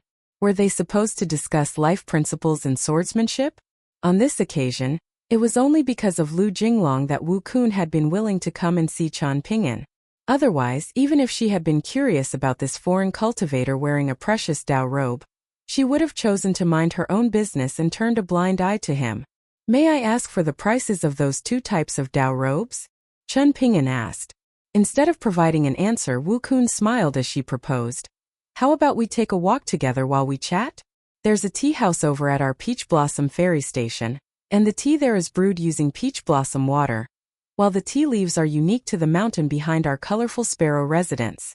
We have a total of 12 old tea trees, and a special breed of rainbow sparrow that we keep is used to pick the tea leaves before bouts of rain, following which the tea leaves are roasted by our cultivators using a secret technique. The tea that we serve at the tea house has earned universal praise from all of our esteemed guests, and the tea house is not open to the public. We can continue our conversation in more detail there. As the guest, Chen Ping'an was naturally happy to comply with the wishes of his host, and he was thinking to himself that it would be great if he could purchase some of these tea leaves along with the Dao robes. At the moment, Chen Ping'an was still a traveling salesman, and he knew that rarity was one of the main determining factors of something's value. If something were unique to one place and couldn't be found anywhere else, then the people with access to that thing could state whatever price they pleased. Chen Ping'an was never going to turn down any business opportunity that was sure to make a profit. It was just like how he had purchased those paintings back in Mural City. In order to secure a good price on them, he had bartered extensively with Pang Lanshi, knowing that he would surely be able to turn a profit on the paintings during his travels. Upon arriving at the peaceful tea house, Wu Kun led Chen Ping'an straight to a lakeside pavilion. They were joined by a female cultivator, who had come to brew tea for them, and Wu Kun introduced the woman as the shopkeeper of the tea house. Wu Kun told Chen Ping'an that the Rainbow Sparrow residence's current stock on hand consisted of 2 top-tier Dao robes and 16 mid-tier Dao robes, with the former priced at 15 grain rain coins per robe, while the latter only cost 5. After some contemplation, Chen Ping'an decided that he was going to purchase some Dao robes, but at a later date. This wasn't because he was so short on funds that he couldn't even afford a single top-tier Dao robe from the Rainbow Sparrow residence. He had been earning money over the course of this entire journey, and setting aside everything else, his Pai Fu shop on the prime real estate of the Spring Dew Gardens Old Locust Street and the luminous Jade Cliff that he had scammed Lu Jiqing out of could both be sold for exorbitant sums of immortal coins. Additionally, he also had some valuable items in his possession. However, there was still a long journey ahead of him, and Dao robes were never a necessity for him to begin with, so there was no need for him to purchase them in a hurry. Chen Ping'an was very open and candid, asking Wu Kun if the Rainbow Sparrow residence could set 2 Dao robes aside for him. He told her that within the next few years, he would inform the Rainbow Sparrow residence of whether he was going to purchase them or not. Wu Kun had been worried that Chen Ping'an wanted to purchase the Rainbow Sparrow residence's entire stock at once. There was never a shortage of demand for Dao robes of the Rainbow Sparrow residence, so if Chen Ping'an wanted to purchase everything that they had, then they would actually be losing out on money with each additional Dao robe sold.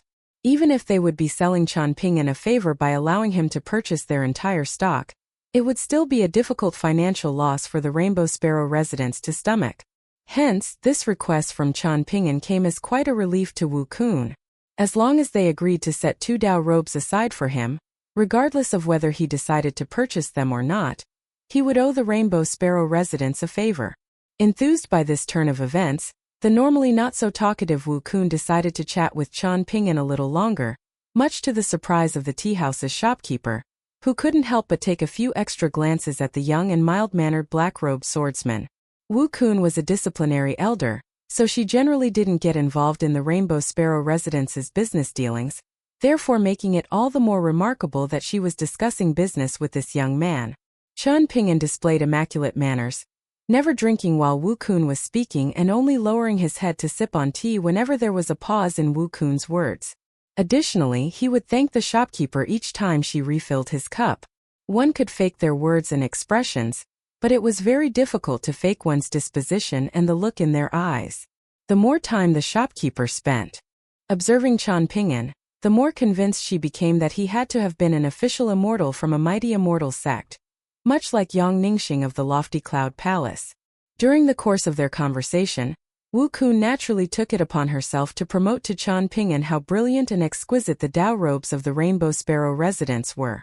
When it came to the immortal artifacts of the northern complete reed continent, there was an exclusive group that was considered to be the undisputed best that the continent had to offer.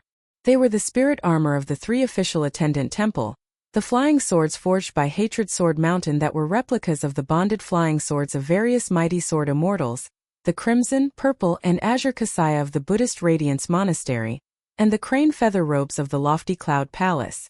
Outside of that, there were 4 other sects that each had their own unique and highly sought-after products. Among them, the Dao robes of Old Lord Ali were the best-selling Dao robes on the entire continent.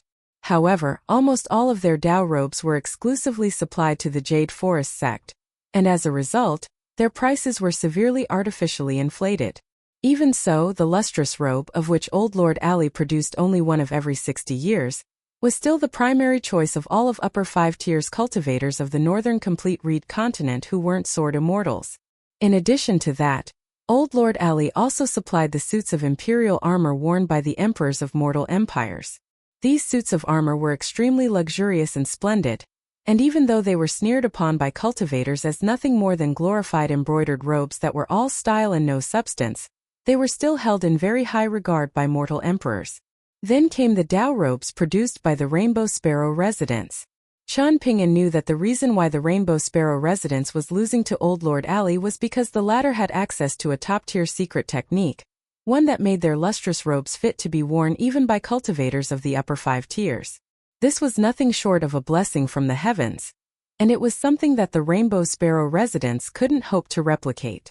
The other advantage that Old Lord Ali had over the Rainbow Sparrow residents was its superior number of cultivators and sources of natural treasures. There were certain avenues through which the Rainbow Sparrow residents could secure better resources. For example, they could work with the Jade Forest sect to make an arrangement in which the Rainbow Sparrow residents supplied all the skill and labor, while the Jade Forest sect provided all the resources and materials. However, such an arrangement would make the Rainbow Sparrow residents overly reliant on the Jade Forest sect, and if they weren't careful, they could be reduced to a subsidiary sect of the Jade Forest sect in several centuries' time. Another problem with such an arrangement was that the Jade Forest sect did not have a good reputation on the northern complete reed continent.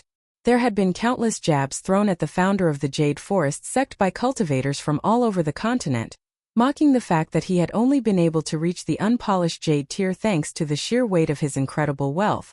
Qian Pingyan continued to chat with Wu Kun for a while, and at the end of their conversation, he declared that he was planning to reside in the lakeside pavilion until the intercontinental ship resumed its journey to the Dragon Palace Small World. Wu Kun was more than happy to accommodate him, and she instructed the shopkeeper of the tea house to look after him well. Following Wu Kun's departure, Qian Pingyan apologized to the shopkeeper for his intrusion, and the shopkeeper was very startled, hurriedly replying by telling him that it was no trouble at all, and that she was honored to be able to serve tea to a sword immortal like himself. That night Qian Ping'an sat alone in the lakeside pavilion, closing his eyes to rest. It was a very peaceful night, and it was on nights like these when the thoughts normally condensed in the bottom of one's heart tended to rise to the surface. All of the people I care about are so far away. Ningyao, Lu Xianying, and Guqin as well. Among Taoist qi refiners, the time around 10 p.m. at night was considered to be one of the most ideal times in the day for cultivation, granting the serenity required for one to focus wholeheartedly on their cultivation. However, Qian Ping'an had to return to the ship by midnight, so he had no choice but to pass up this prime cultivation time frame. He withdrew his consciousness from his inner small world, no longer observing the spectacular sight of the sword qi raging against the indomitable pass as he prepared to return to the ship. To his surprise, he was approached by the shopkeeper of the tea house, who stopped some distance away from the lakeside pavilion with a porcelain tea jar in her hand. Qian Ping'an hurriedly made his way over to the shopkeeper, who extended a curtsy to him before offering him the exquisite tea jar with a smile as she said, "These are some of the tea leaves that were picked from our old tea trees this year. I hope you'll accept this small gift, exalted immortal Qian." Qian Ping'an accepted the jar from the shopkeeper, then asked, "Do you have any more tea leaves on hand? I'd like to buy some." The shopkeeper shook her head in an apologetic manner as she replied, "We only have 12 tea trees in total, and there are many backorders to fulfill. Our tea house is only allotted a certain amount of tea leaves, and we don't have much left." "In that case, I'll take this jar of tea leaves for free," Qian Ping'an said with a smile. The shopkeeper smiled and nodded in response. "Does your Peach Blossom Ferry Station have any recent newspapers that I can purchase?" Qian Ping'an asked. "I've come all the way from the Green Oriole Nation's Dragon Head Ferry Station, and I haven't been able to keep up with the news. We have some in the tea house and they're useless for us to keep anyway, so you can have them for free," the shopkeeper said. Qian Ping'an raised the jar of tea leaves with a resigned expression as he said, "I've already had some free tea with Senior Wu, and now I'm taking this free jar of tea leaves. Surely it would be going too far for me to take your newspapers for free as well. As the saying goes, the third time's a charm," the shopkeeper said with a smile. "I suppose I can't argue with that," Qian Ping'an sighed in a resigned manner. Even the smallest and pettiest of favors were still favors. Sun Jiaoshu of Old Dragon City, the female shopkeeper of the Green Beetle shop who had intentionally concealed her identity, and the shopkeeper of this tea house were all very good at having other people owe them these small favors. While it was a pain to have to repay these favors, he would just have to make sure to remember them. There was always so much to be seen and done in life that such trivial favors could easily be forgotten. The shopkeeper asked Qian Ping'an to wait for a moment, then brought him 3 newspapers. Qian Ping'an departed from the tea house, reading through the newspapers as he walked. He knew why Wu Kun had gone out of her way to be so hospitable to him.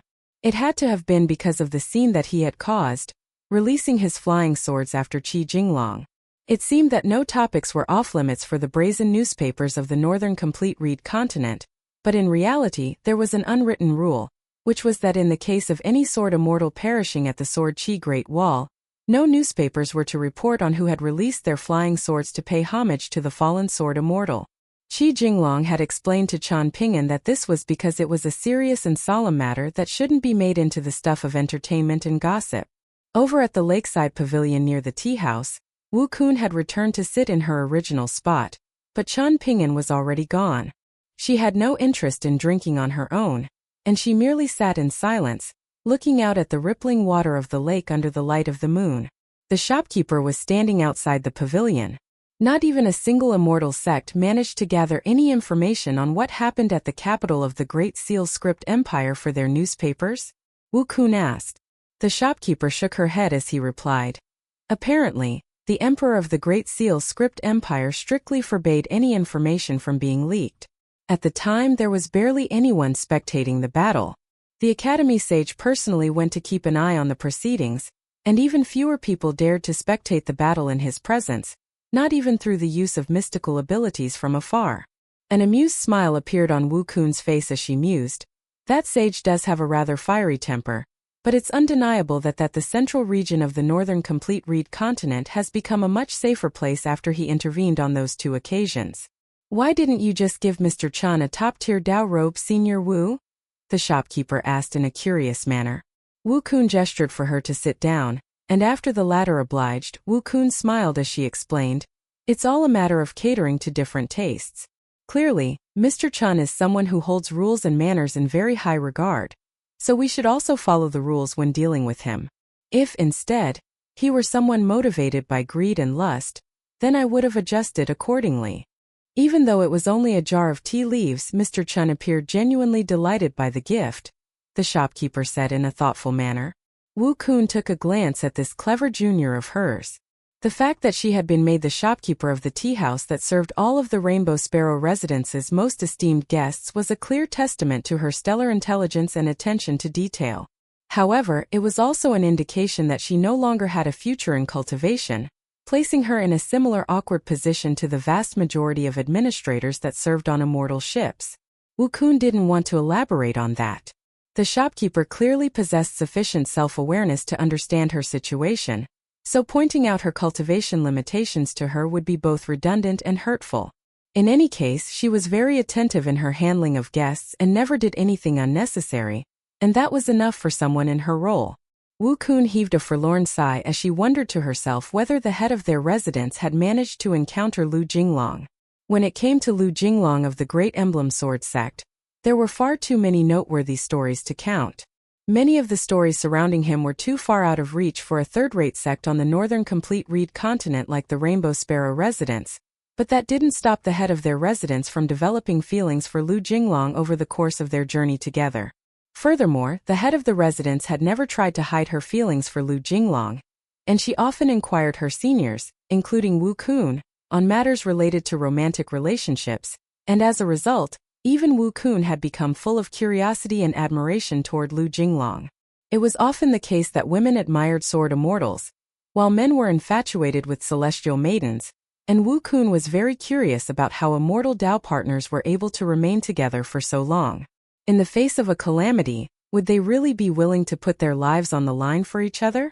Wu Kun didn't know the answer to that question, and she didn't ever want to find out. All she wanted was to be able to focus wholeheartedly on her cultivation. However, she was aware of the limitations of her aptitude, and she knew that advancing beyond her current cultivation base would be a near impossible task. This was a rather sobering thought, and it prompted her to instruct the shopkeeper to bring her 2 flagons of wine. An awkward look appeared on the shopkeeper's face, as if she were debating with herself whether she should lie or come clean. Wu Kun was rather amused to see this and she chuckled. "So what if you serve wine at a tea house? Besides, I'm the disciplinary elder of the Rainbow Sparrow residence. Who's going to tell me what I can and can't do?" Only then did the shopkeeper depart to fetch some wine. Even Wu Kun had to turn to wine to drown her sorrows every once in a while. The same naturally also applied to the shopkeeper, who was an abode-tier cultivator that had completely tapped out her potential and would have to spend the rest of her life looking after this tea house. Right at this moment, a streak of rainbow light descended from the heavens, drifting down onto the surface of the lake before darting into the lakeside pavilion, where it was revealed to be a stunningly beautiful woman. She sat down across from Wu Kun with a glum expression as she harumphed, "I'll have a drink as well." "I'm guessing it didn't go smoothly?" Wu Kun asked with an amused smile. "Is Mr. Lu still as dense as you always make him out to be?" The woman sitting across from Wu Kun was none other than the Earth Immortal head of the Rainbow Sparrow residence, the vastly renowned Sun Qing. Sun Qing shook her head as she replied, "Mr. Lu has changed a lot. I managed to meet him this time, and he was very candid and open with me, telling me some things straight from his heart. I know that he's right and that he's looking out for my best interests, but it's still a bit of a bitter pill to swallow." "What did he tell you?" Wu Kun asked in a puzzled manner. "I don't want to talk about it. It's a little embarrassing," Sun Qing said in an evasive manner. Wu Kun didn't know how to respond. "You went all that way to intercept him, yet you're getting embarrassed now?" Wu Kun was truly a little perplexed. Sun Qing wasn't exactly among the most exceptional prodigies under the heavens, but she had still reached the pinnacle of the Golden Core tier before 100 years of age, and she was also ranked among the 10 finest celestial maidens of the northern complete reed continent. No one would have found it strange even if a sword immortal of the upper 5 tiers had taken the initiative to ask for her hand in marriage. Then again, if one were to look at things through such a purely superficial lens, Then they would have to admit that Sun Qing was inferior to celestial maiden Lu Sui of Water Scripture Mountain. Not only did she rank alongside Lu Jinglong as one of the continent's top 10 young prodigies, she also had Sun Qing beat in the looks department as well. Have you completely given up on Mr. Lu now? Wu Kun asked. Of course not. Sun Qing exclaimed as she burst into laughter. I've only become more in love with him. Wu Kun slapped a hand to her forehead in exasperation. Lu Jinglong was renowned for his penchant for preaching, but it seemed that no amount of preaching would get through to Sun Qing. The three women gathered together to drink. Initially, the shopkeeper was feeling demure in the presence of these two senior figures, but the three women intentionally sealed away their cultivation bases in order to fully enjoy the effects of the alcohol, and their cheeks soon took on a rosy red complexion. In the end, it simply became a gathering of three women, and all concepts of seniority and hierarchy were thrown out the window. Die. Qi Jinglong was on his way back to the Great Emblem Sword sect, and he had to travel rather slowly so his new disciple Bai Shou could keep up. At some point they had a chance encounter with Sun Qing. At this point, Qi Jinglong had become quite confident in matters related to relationships, and he essentially regurgitated what he had heard before, making his feelings clear to Sun Qing. The entire time, Sun Qing didn't display much of a reaction to his words. Following her departure, Bai Shou shook his head in dismay as he mused. I can't believe such a pretty big sister would have feelings for you. She must be blind. If I recall correctly, Residence Headsun is one of the 10 finest celestial maidens of our northern complete reed continent. How could you turn her down? You must be as dense as a brick. I reckon she would have agreed to be your woman, even if you didn't agree to take her as your Dao partner. After turning Sun Qing away, Qi Jinglong felt as if a heavy load had been lifted from his shoulders, and he continued flying alongside Bai Shou as he chuckled. It's completely pointless to preach principles to you, particularly ones about love and romance. Then why the hell did you take me as your disciple? Bai Shou snapped in an indignant manner. Just let me go back to Deer Cutter Mountain. Compared with a swordsman who kills people for a living, I think it'd be much more of a blessing for the northern complete reed continent to have a righteous young sword immortal, Qi Jinglong replied.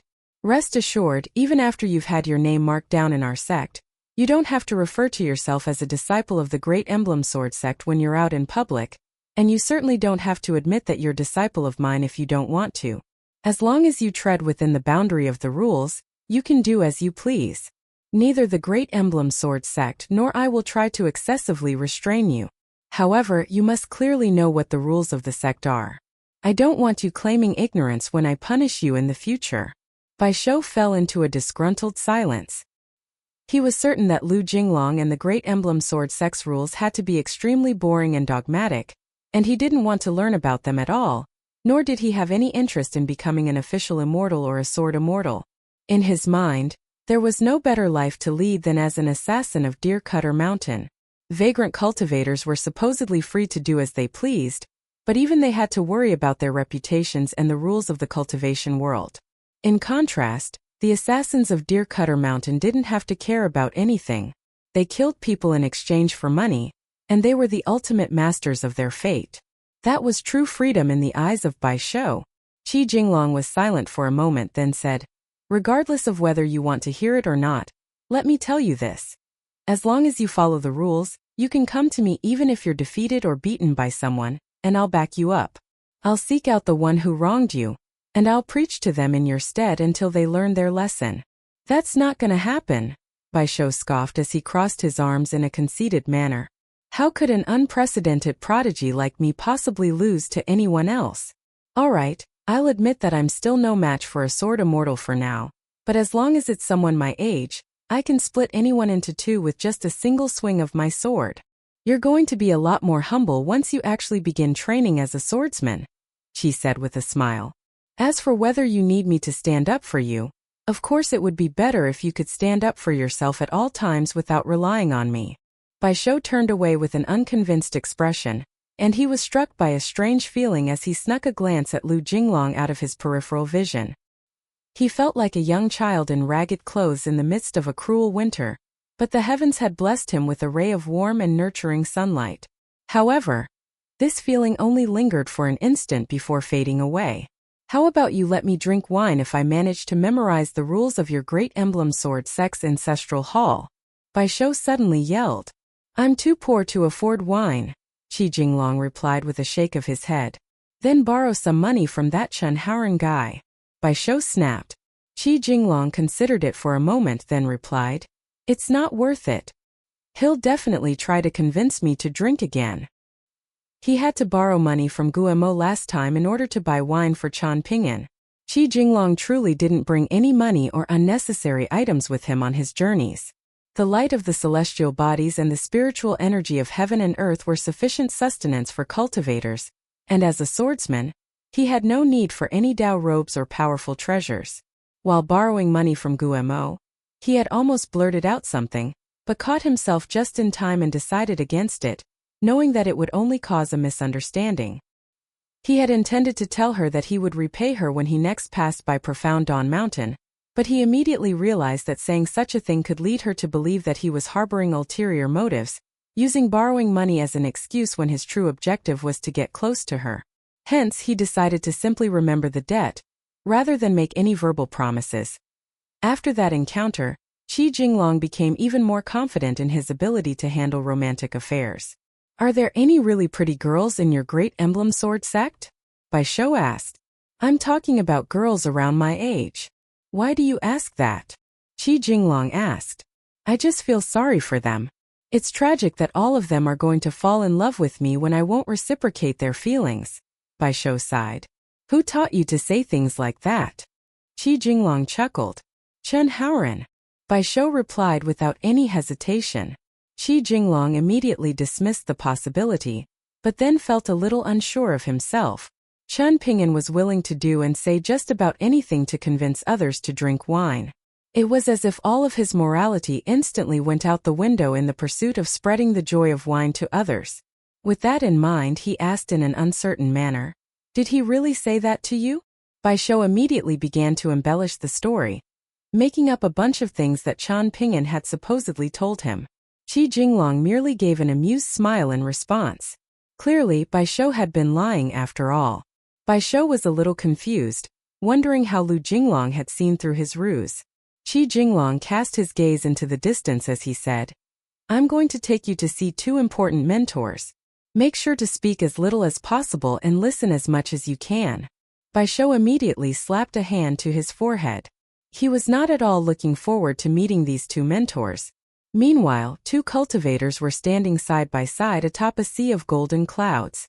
One of them was a tall middle-aged man wearing a Confucian Academy robe with a jade tablet hanging from his waist, while the other was a hunchbacked old man carrying a long sword on his back. The former was an Academy sage, namely the current most renowned Academy sage on the northern complete reed continent, and his name was Zhoumi. He had come from the Middle-earth Divine Continent School of Rites, and it was said that the mountain master of the school had bestowed upon him the words curb your temper. He was the same sage who had beaten those two insolent cultivators of the upper 5 tiers into submission even after leaving the academy, and for that, he had earned himself a reputation as somewhat an ill-tempered ruffian among academy sages. However, Qi Jinglong knew that this academy sage was an extremely wise and well-learned man. Furthermore, he was very open-minded. In addition to the teachings of Confucianism, he was also very knowledgeable in Buddhism, and he had once earned the high praise of possessing a watertight, all-encompassing base of knowledge, as well as a mild and respectful temperament. No one disputed the first half of this piece of praise, but the second half proved to be very controversial. This was a man who had been given the words curb your temper, on the cusp of traveling to another continent to become an academy sage. Was it really supposed to be believable even in the slightest that he possessed a mild and respectful temperament? However, that was the piece of praise that Zhoumi himself was most proud of, and he never acknowledged the first piece of praise regarding his base of knowledge. The old sword-bearing cultivator with Zhoumi was Dong Zhu, an unpolished jade tier swordsman who had fallen from the immortal tier. Even back when he was at the height of his powers at the immortal tier, he never founded a sect of his own, choosing instead to maintain his status as a vagrant cultivator. He had been plagued by lingering severe injuries for more than the past century, so he had to rest and recuperate in his own mountain. Otherwise, every outing that he made was sure to entail a great deal of suffering, And that was why he hadn't traveled to Stalactite Mountain. There were rumors proclaiming that Dongzhu was the Dao mentor of the vagrant cultivator, Huangxi, but both of them had denied these rumors. Furthermore, Huangxi wasn't even a swordsman, so the majority of sects were also of the opinion that this was nothing more than a tall tale. Prior to facing Huangxi in battle, Qi Jinglong had also been of the same opinion, but after their battle, he wasn't so sure anymore. As it turned out, Huangxi actually was a swordsman, and he possessed 2 bonded flying swords. Huangxi had only been willing to expose his status as a swordsman instead of fleeing from the battle because his opponent had been Lu Jinglong, and sure enough, his trust was not misplaced. Qi Jinglong hadn't revealed Huangxi's secret to anyone, even after all these years. Qi Jinglong descended before the 2 seniors with Bai Shou, then extended a respectful bow to both of them. Dongzhu wasn't a fan of Qi Jinglong's mannerisms. Here was a young swordsman with hopes of reaching the pinnacle of the continent. Why did he insist on learning from those intellectuals and scholars? If it weren't for the fact that Zhou had noticed Qi Jinglong nearby and insisted on having a conversation with him, Dongzhu wouldn't have spared even a second glance at him. If he wanted to meet Qi Jinglong, then he would have waited until the latter reached the unpolished jade tier before traveling to the Great Emblem Sword sect to challenge him. Bai Shou detested these pedantic formalities, where everyone had to exchange salutes and bows back and forth, so he hid behind Qi Jinglong and did his best statue impression. He didn't know these people, and these people didn't know him, so what was the point in exchanging greetings? Qi Jinglong didn't force Bai Shou to do anything against his will. Everything could wait until they reached the Great Emblem Sword sect.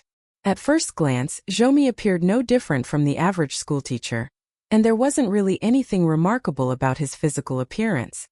He wasted no time with small talk, cutting straight to the chase as he said, "Right now, the 2 sword immortals of the Great Emblem Sword sect are both away, and you're about to make a breakthrough, at which point you'll be challenged by 3 people. Would you like me to be present to oversee the proceedings? That way, if any of those 3 harbor any ulterior motives against you and the Great Emblem Sword sect while the 2 sword immortals are away, they'll think twice before they get up to no good." Qi Jinglong extended another respectful bow, then smiled as he replied, "There's no need for that, Mountain Master Zhou. I'll handle them on my own. Even if those seniors do harbor ulterior motives, I would still have no one to blame if they manage to beat me fair and square. What do you think, old man Dong?" Zhou asked with a smile. "Count me in as one of the 3, Dongzhu grinned. "Li Kai of Duckweed Sword Lake will take the 2nd spot. The final one is the most dangerous." Dongzhu then turned to Qi Jinglong as he continued, "Don't thank me. I'm not going to hold back at all when the time comes, even if you cry and beg for mercy." "All right, in that case, I will oblige with your request and refrain from thanking you," Qi Jinglong replied with a nod. Zhou was rather amused to hear this, while Dongzhu rubbed his own chin as he harumphed, "I'm really itching to beat you right now. Please allow me to make my breakthrough first," Qi Jinglong said with a smile. Meanwhile, Bai Shou was praying to the heavens that the old man would follow through on his threat and give Lu Jinglong the beating that he deserved. "Why have you taken this boy as your disciple?" Zhou asked with a smile. "He's not a bad kid at heart," Qi Jinglong said. "The more difficult he is to mentor, the more he requires a good mentor." "That sounds logical," Zhou agreed. Bai Shou heaved a bored sigh, and Dongzhu was also feeling as if he were about to fall asleep. It seemed that the 2 of them would have gotten along very well with each other had one of them struck up a conversation with the other. "I came to see you on this occasion solely to ask you if my presence was required during your breakthrough. Seeing as my assistance is not required, I can be spared a trip to the Great Emblem Sword sect," Zhou said. Qi Jinglong hesitated momentarily, then asked, "Mountain Master Zhou, can I ask about the outcome of a certain event? You're interested in this as well?" Zhou asked with a smile. "Do you have some ties with one or both of the 2 involved?" Qi Jinglong thought of the guy that had taken 3 punches from Guyu, and he smiled as he replied, "Kind of. Let's walk as we talk," Zhou said. "While we're at it, we can discuss our recent readings to piss off old man Dong. If we can do that, then this trip of mine won't have been a complete waste."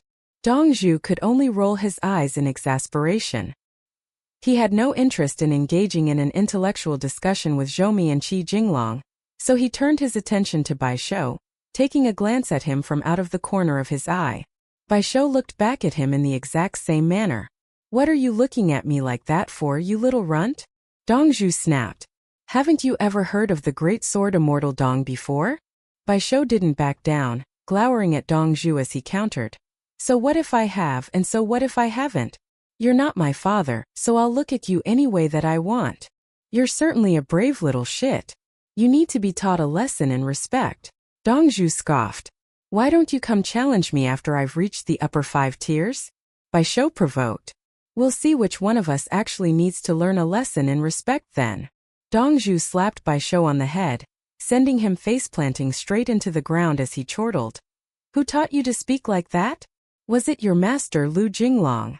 Bai Shou clambered to his feet, but didn't try to physically retaliate against Dong Zhu. He was no idiot and he knew that a smart man had to pick his fights.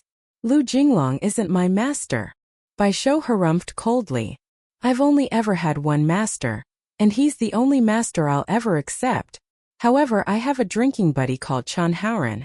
If you have the guts, then go pick on him. He'll have you running for your life and crying for your mother with just a single swing of his sword. Bai Shou. Qi Jinglong snapped in a stern voice with tightly furrowed brows. Bai Shou immediately backed down, conceding in a sheepish manner. All right, I'll admit that Chan Haoran is still no match for you for now. Die. On the ship, Chan Ping'an had already stowed away the newspapers he had received from the shopkeeper of the tea house. He had hoped to find out the outcome of the battle that had taken place near the capital of the Great Seal Script Empire, but there had been no mention of the battle at all in any of the latest newspapers. Up to this point, it remained unclear who had come out on top in the final showdown between Gu Yu and Ji Yu. Chan Ping'an had previously discussed this matter with Qi Jinglong, and the latter had told him that Gu Yu had always been a very cautious man, so he definitely wasn't going into this battle on an impulsive whim, nor was it his intention to throw his life away. Chan Ping'an stood at the railing of the ship, flipping through the newspapers. It wasn't a complete waste of time.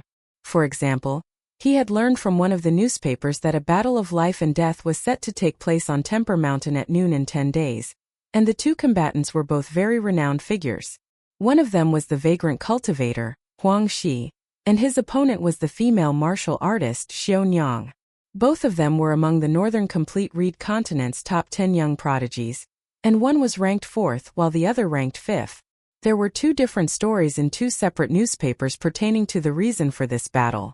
One claimed that Huang Shi had made a return to the cultivation world and had encountered Xiao Nyang by chance, while the other account proclaimed that the two of them had battled it out for a powerful immortal treasure in a broken small world.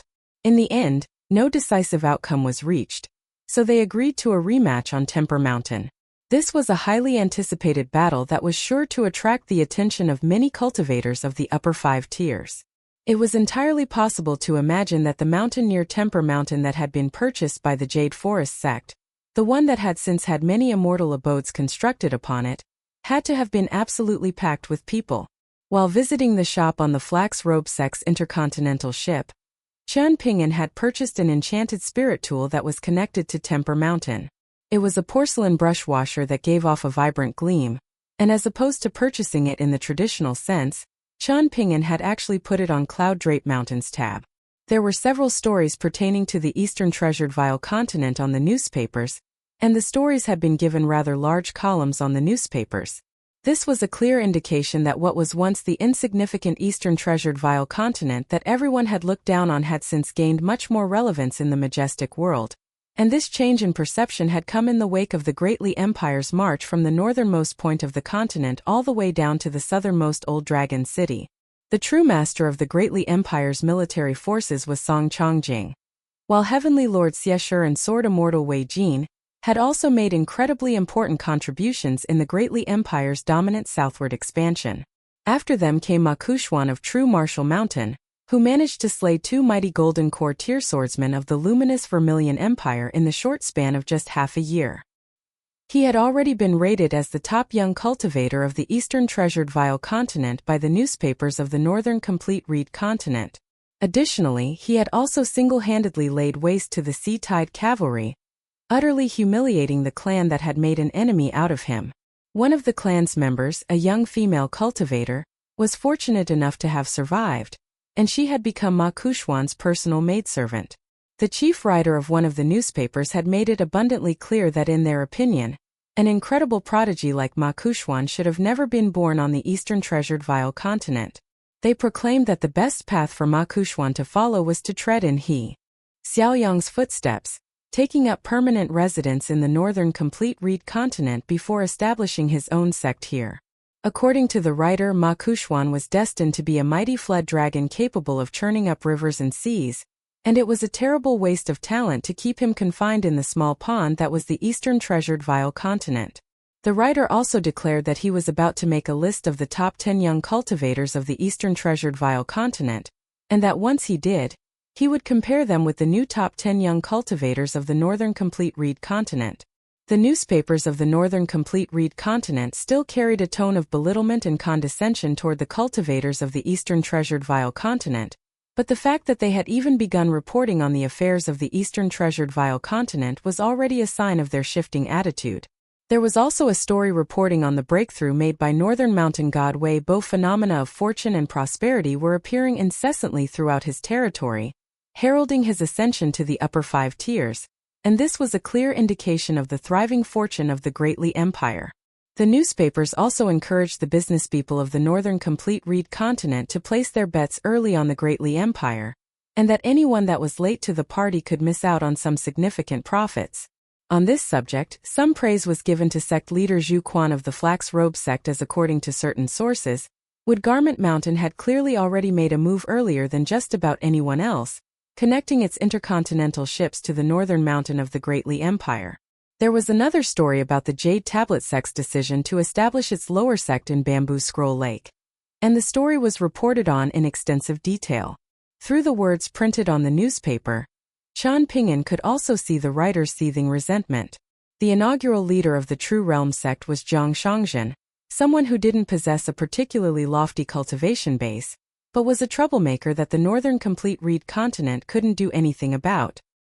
He had single-handedly ruined 3 of the past 10 finest celestial maidens of the northern complete reed continent, and it was rumored that 2 other female cultivators renowned far and wide for their beauty had also had entanglements with Zhang Shangzhen, but those stories were much more vague and unclear.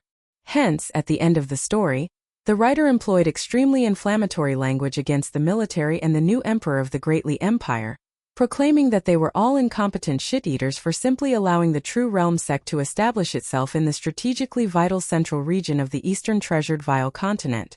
If the Song clan had some secret dealings with Zhang Shangzhen, then they would be even more deplorable. Out of all of the collaborators they could have chosen, why would they choose to work with Zhang Shangzhen? If that were truly the case, then the imperial preceptor of the Great Li Empire and Zhang Shangzhen were clearly cut from the same cloth, which was really no surprise, considering the former had already betrayed his master. According to the writer, someone so unscrupulous in his dealings was bound to be punished by the heavens, and he may have been fortunate enough to have orchestrated the unification of an entire continent, but it was all bound to fall apart soon. Everywhere else, the newspapers employed neutral and careful verbiage, supporting its statements with evidence and sound logic, but whenever the True Realm sect and Zhang Shangzhen came up, it was as if the writers were simply unable to help themselves, feeling compelled by some type of irresistible force to resort to petty insults and ad hominem attacks. Chan Ping'an was actually very curious about the sources of these immortal newspapers.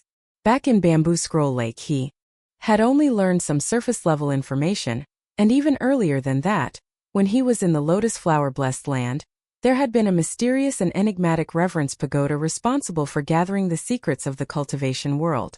After returning to his cabin on the ship, Chan Ping'an pulled out a booklet written by the ship, one that contained information on all of the noteworthy attractions the ship would pass by en route to its destination. After setting off from the Peach Blossom Ferry Station, the first scenic location of note was an immortal sect on the border of the celestial water nation by the name of Cloudtop City. While traveling on the flowing Dawn continent, the founder of Cloudtop City had obtained a half-refined sea of clouds from a broken blessed land. Initially, it was only around 5 kilometers in diameter, but after he established his sect on the border of the celestial water nation, where there was an abundance of water fortune, the sea of clouds had been gradually bolstered over time through generations upon generations of diligent refinement. Additionally, it had also been fortified using talismans, and up to this point, its diameter had already expanded to close to 20 kilometers. The ship was going to stop on the edge of Cloudtop City for 12 hours, and it arrived at this destination before the break of dawn. Qian Ping'an ceased his walking meditation, returning to his senses from that profound, half-awake state, and he hoisted a cloth pouch onto his back before leaving his cabin. Outside of Cloudtop City was a market where vagrant cultivators congregated, and everyone could set up stalls of their own to exchange items with others. Qian Ping'an pulled out some immortal artifacts that weren't particularly valuable from his minimization treasure. They were all items that he had deemed unworthy of being sold in the Pai Fu shop on Old Locust Street, and none of them were all that valuable, but they were relatively rare and superficially appealing, ideally sold to collectors who were willing to spend exorbitant sums on items that could further their collections. Additionally, he was also selling some talismans that weren't included in the authentic death-avoiding book. Most of these talismans had come from the secret scripture in the possession of the formation Cultivator that was part of the first group of Deer Cutter Mountain assassins sent after him. Among them were celestial lightning talismans, vast flowing river talismans, and earth pinch talismans, all of which were quite useful in battle. Prior to his departure, Qi Jinglong had also taught Qian Ping'an two unorthodox barrier-shattering talismans, namely the Bai Zhe Guidance Talisman and the Sword Qi Bridge Crossing Talisman, both of which he had learned from an ancient scripture, and they didn't concern the vital secrets of his sect. The two talismans weren't of a particularly high caliber, but it was virtually impossible for someone to learn them after purchasing copies because the strokes of the talismans were extremely complex, and there were also many tricks involved in the inscription process. It was only thanks to Qi Jinglong's detailed lessons and extensive guidance that Qian Ping'an was able to master these two talismans. Qian Ping'an had always felt like it was a pity that Qi Jinglong wasn't a teacher at some academy. Martial artists relied on their pure true qi to inscribe talismans, but these talismans didn't last long. However, the benefit to inscribing talismans in this matter was that it didn't expend the spiritual energy in one's acupoints. Furthermore, talisman inscription was a rather uncommon form of cultivation for martial artists, and it could help one refine their true qi. Qian Ping'an had discovered that he was able to inscribe talismans much more smoothly after reaching the 3 qi tempering tiers, but the physical benefits that he derived from inscribing talismans had been quite negligible. Hence, he didn't want to waste any more materials. After all, it was a complete waste of resources to be inscribing talismans that were incapable of retaining spiritual energy. Furthermore, he was nowhere near proficient enough in the art of inscribing talismans to produce talismans that could actually be useful to him in battle. Instead, they would only hinder him. In contrast, talismans inscribed by cultivators had a natural seal on them, ensuring that the rate of spiritual energy seepage was extremely slow. However, the more powerful a talisman was, the more prone its talismanic core was to being damaged during use. It was said that there was a restricted area in the Heavenly Master residence of Mount Longhu, within which was a talisman that had to be bolstered once every 60 years by the past and present great Heavenly Masters. There had once been a major crisis in the history of the Heavenly Master residence in which the old Heavenly Master had passed away, but a new one was yet to be selected, and coincidentally, roughly 60 years had elapsed since the talisman was last consolidated. However, the duty of bolstering the talisman could only fall upon the great Heavenly Master, so a new one had to be selected first. As a result of the delay, a slight weakness appeared in the ancient talisman, and a powerful demon that had been sealed for countless years pounced on the opportunity to escape, vanishing into the world. For some reason, the first thing that the newly selected Heavenly Master did was to make a trip to White Emperor City over this matter, bringing his immortal sword and Taoist seal with him. What followed was a rather abrasive encounter, and the Heavenly Master had parted ways with the Lord of White Emperor City on less than pleasant terms. All of the talismans that Qian Ping'an was selling were ones that he had inscribed after his water palace and mountain shrine had come together in a symbiotic relationship. Otherwise, he would have been scamming people. Even though in an unofficial market like this one, everyone was expected to be vigilant and take responsibility for themselves to ensure that they weren't scammed, Qian Ping'an still wanted to hold himself to a higher standard of morality. The cost of upholding this higher standard of morality was that he had to expend a considerable amount of spiritual energy from his water palace to inscribe these talismans, but there were positives to be gained from the situation as well.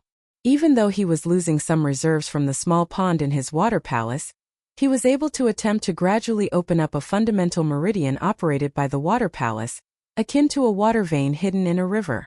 Hence, not only did the green-robed children not raise any objections to this, they instead fully supported and encouraged Qian Pingyan in his inscription of talismans.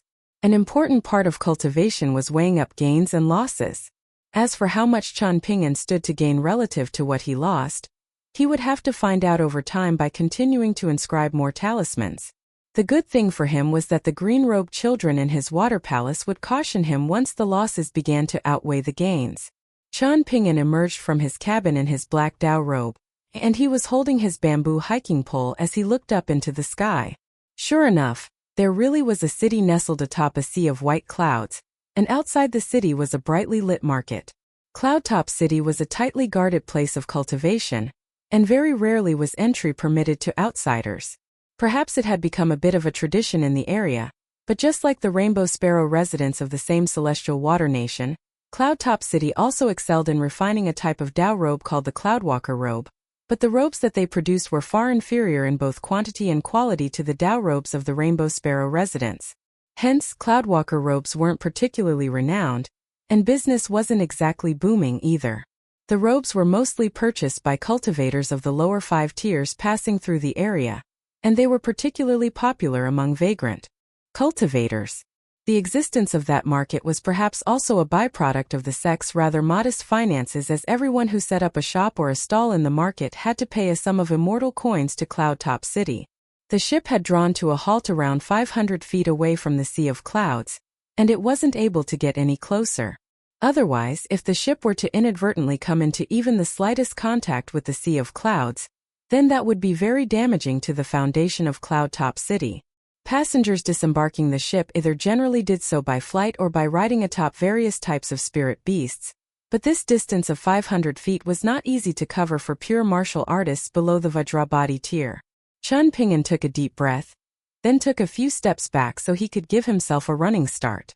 From there, he lunged forward and stepped onto the railing of the ship before leaping high up into the air, launching himself over the 500 feet gap to land on the other side.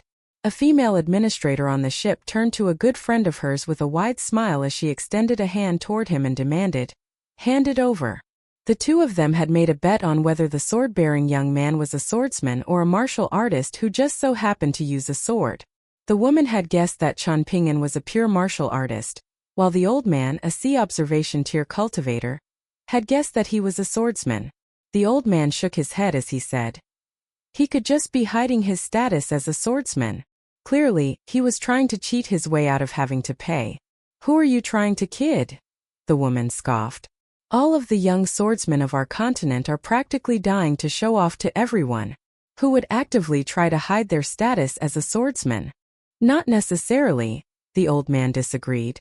"The world is a massive place, and there's no shortage of humble young men who wish to keep a low profile. You're not talking your way out of this one," the woman snapped. "Hand it over. You owe me 1 lesser heat coin."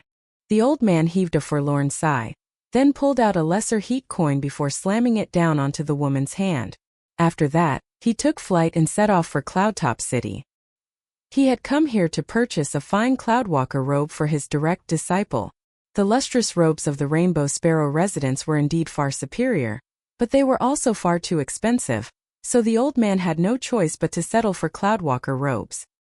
He had already issued a deposit to the workshop in Cloudtop City that produced the Cloudwalker robes, so the robe had been custom-made to his specifications, down to every last detail. Of course, this had come at an additional cost to him. In order to be able to afford the robe, he had toiled away for several decades, traveling everywhere to take on different jobs, and only then was he able to save up enough money before that prized disciple of his reached the abode tier. Cultivation was not easy, particularly for leaders of small sections. It was essentially like having to take care of a glorified clan, and financial struggles were very commonplace. The woman was very pleased with herself, but she suddenly sensed something amiss. The weight and spiritual energy of the coin in her hand clearly didn't match that of a lesser heat coin. She looked down at the coin and was immediately struck by the urge to swear out loud. It was only a snowflake coin. Meanwhile, the old man was flying away as quickly as he could, passing over the market to race directly toward Cloudtop City.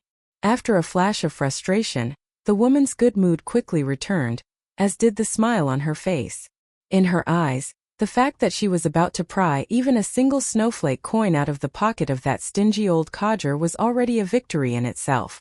She was a golden core tier cultivator, and her cultivation base was sufficient for an administrator of an immortal ship that didn't make intercontinental journeys.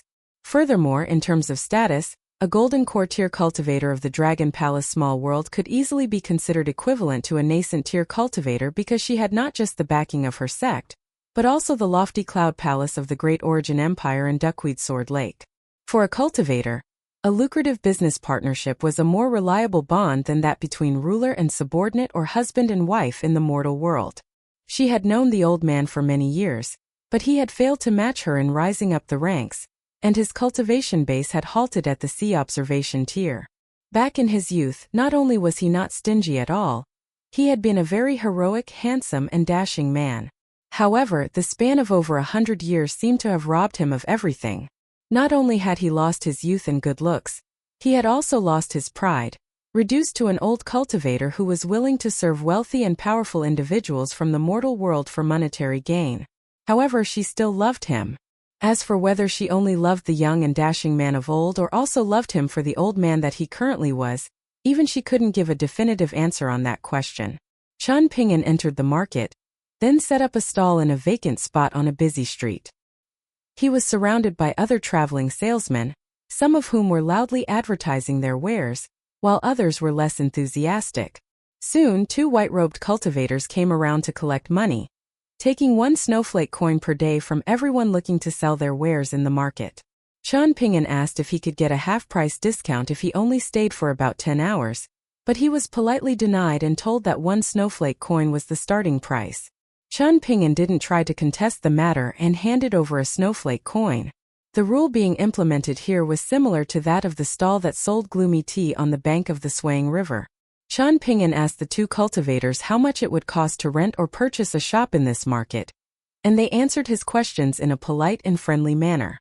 According to them, the shops were all graded according to a series of parameters, and shops of different grades had different purchase and rental prices.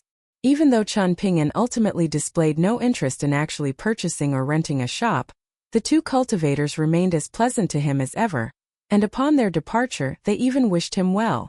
Qian Ping'an crouched down at his stall and began laying out his wares. There were portrait collections from Mural City, some spoils that he had reaped from the several great demons of the Skeleton Shoal, including Lady Bishu, as well as some things that he had obtained from the underwater dragon palace in Verdant Bamboo Lake. Overall, it amounted to over 20 items, none of which were anywhere near the distinction of immortal treasure. These items were far outnumbered by the talismans that he had laid out for sale, of which there were 5 types, organized into 5 neat piles. Qian Ping'an looked up to see the pair of cultivators that he had just spoken to making their way down the street together. The duo consisted of a young man and a young woman, the former of which seemed to have been the overseer of this market. He was very familiar with many of the shopkeepers and stall owners present, frequently extending greetings to those that he passed by. In contrast, the young woman was very quiet and spent most of her time gazing upon the man next to her, speaking with her eyes. Qian Ping'an clasped his hands up their opposite sleeves as he observed the tranquil scene before him. All of the visitors of the market were cultivators, and compared with mortals, they were far more quiet and patient when examining the stalls, with almost all of them looking over every single stall that they passed by. However, they were not quick to inquire about the prices of items, and they strolled along slowly, only stopping for a closer look once they spotted something that caught their eye. Some departed after a close examination, while others tried to barter with the stall owners, and they generally asked for very sizable discounts from the get-go. If they encountered a more patient and mild-tempered stall owner, then the latter would tell them about how precious their wares were and explain to the customers why they were worth their asking price. As for the less patient stall owners, they would simply ignore the lowballers. Their policy went something along the lines of, "Take it or leave it. I have no time to waste bartering with you peasants." It didn't take long before Qian Ping'an received his first customers. It was an old man that was walking hand in hand with a small child, and he took a quick glance at Qian Ping'an's wares before his gaze settled on the yellow paper talismans. The old man examined the 5 types of talismans closely. The old man quickly made a decision on how much he was willing to pay for the talismans. He had only come out on a casual stroll with his grandson, and this was a very pleasant surprise. He pointed at the stack of lightning talismans as he smiled and asked, "How much do you want for these talismans, shopkeeper?" Qian Ping'an also smiled as he replied, "I'm charging 11 snowflake coins per lightning talisman, or you can have all 10 for 100. The price is not negotiable." The old man nodded as he remarked, "These are fine talismans, but the talisman paper used is a little lacking in quality, so it won't be able to withstand the full power of this lightning talisman. As a result, the talismans will be significantly less powerful than they could be. On top of that, the price is also a little expensive." Qian Ping'an smiled and didn't say anything. It seemed that the old man was at least half an expert in talismans, so there was no need for Qian Ping'an to say anything. The old man then asked about the prices of the water and earth talismans, and they were about the same price, with only 1 or 2 snowflake coins worth of variance in price from talisman to talisman. The lightning talismans were the most expensive.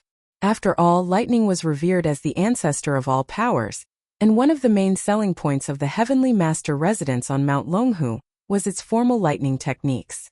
However, according to Qi Jinglong, the celestial lightning talisman would only be able to fetch a decent price if it were inscribed on yellow jade talisman paper.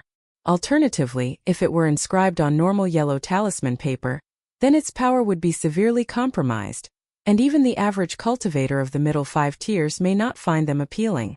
Qian Ping'an's response was very simple. "If I had talismans of that caliber, I would be keeping them for myself rather than selling them." The old man turned his gaze to the remaining 2 piles of talismans, then asked, "If I'm not mistaken, those are barrier-shattering talismans, right?" Qian Ping'an nodded as he replied, "They were taught to me by a talisman master, and I had to study diligently under them for many years to master these 2 types of talismans. Even then, I can only ensure a 50% to 60% success rate, and you won't find them anywhere else. I've had to waste countless pieces of talisman paper to master them, and it would be a great disservice to the talisman master who taught me if I were to sell them for cheap." The old man turned his gaze to Qian Ping'an, then hesitated momentarily before asking, "Would you be able to tell me the names of these 2 types of talismans?" This question confirmed to Qian Ping'an that the old man was indeed an expert, and he replied, "The names of talismans often reveal certain things about them, so they are secrets in themselves. Let me ask you this. If a pair of martial artists were to engage in a battle against each other, would they openly declare the names of their attacks for their opponents to hear?" "Of course not," the old man replied with a smile. "I'll make you a deal," Qian Ping'an negotiated. "If you buy the talismans, even if it's just 1 of each, then I can tell you their names." The old man had to suppress an amused smile as he shook his head and said, "Even for shops that specialize in selling talismans, they would gladly reveal some of the secrets of their talismans in order to sell them, let alone a traveling salesman like yourself. I know how much my talismans are worth, and I'm not worried that there won't be any takers," Qian Ping'an said with a smile. "Having said that, I can tell that you're quite an expert when it comes to talismans, so I'll give you a good deal. I'll tell you the names of both talismans as long as you buy just 1 of them." The eyes of the boy standing beside the old man widened in shock. He had never seen someone so shameless before. To his surprise, his grandfather nodded and said, "All right, I'll buy this talisman." The old man pointed at the stack of sword chi bridge crossing talismans as he spoke. "You're not going to ask the price first?" Qian Ping'an asked with a smile. "I'm sure you'll give me a good price," the old man said. "Everyone knows the importance of good beginnings, especially for business. I can see that you've only just set up your stall, which means that I'm your first customer. Surely you should give me a good discount for that, wouldn't you agree?" Qian Ping'an nodded as he replied, "I was going to charge 15 snowflake coins per talisman, but seeing as you've put it that way, I'll sell it to you for 10.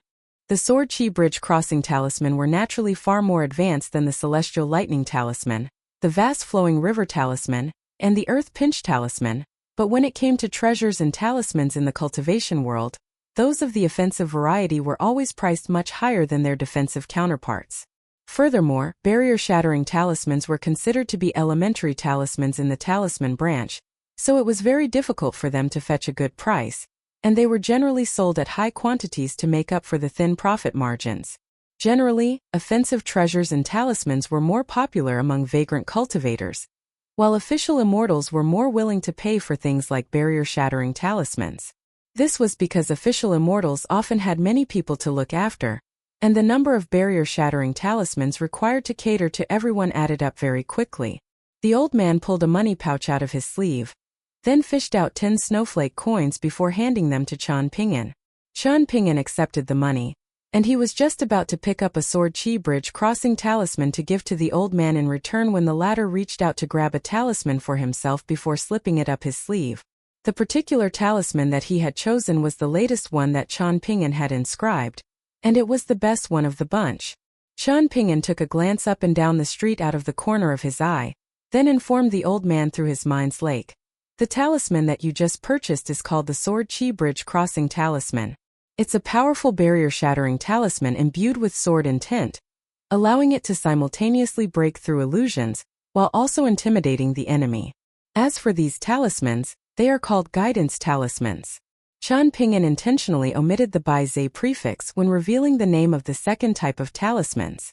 This was because Qi Jinglong had also refrained from mentioning the words Bai Zhe when teaching him this talisman, explaining that he did so out of respect. The only times that he laid out the full name of the talisman were when he wrote down the name onto paper. This was a very minor and trivial detail because everyone knew that Bai Zhe had already been collectively trapped in one of the majestic world's 9 mighty suppressing pagodas by the Confucian sages.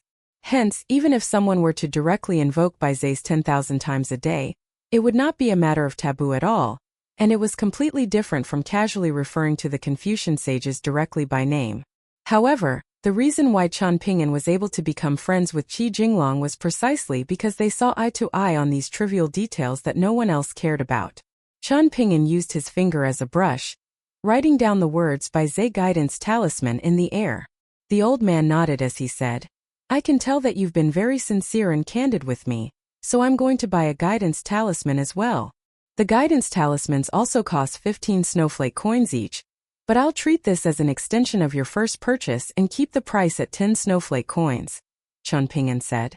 The old man immediately handed over another 10 snowflake coins without any hesitation.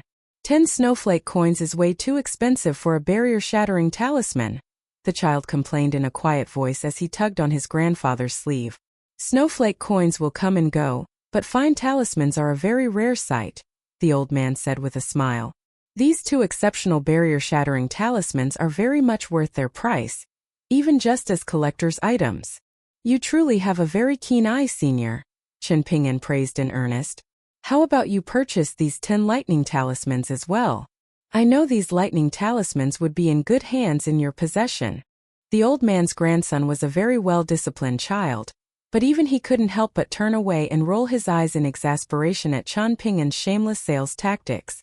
The old man considered the offer for a moment, then smiled as he decided, "I'll purchase 5 more of each of these 5 types of talismans.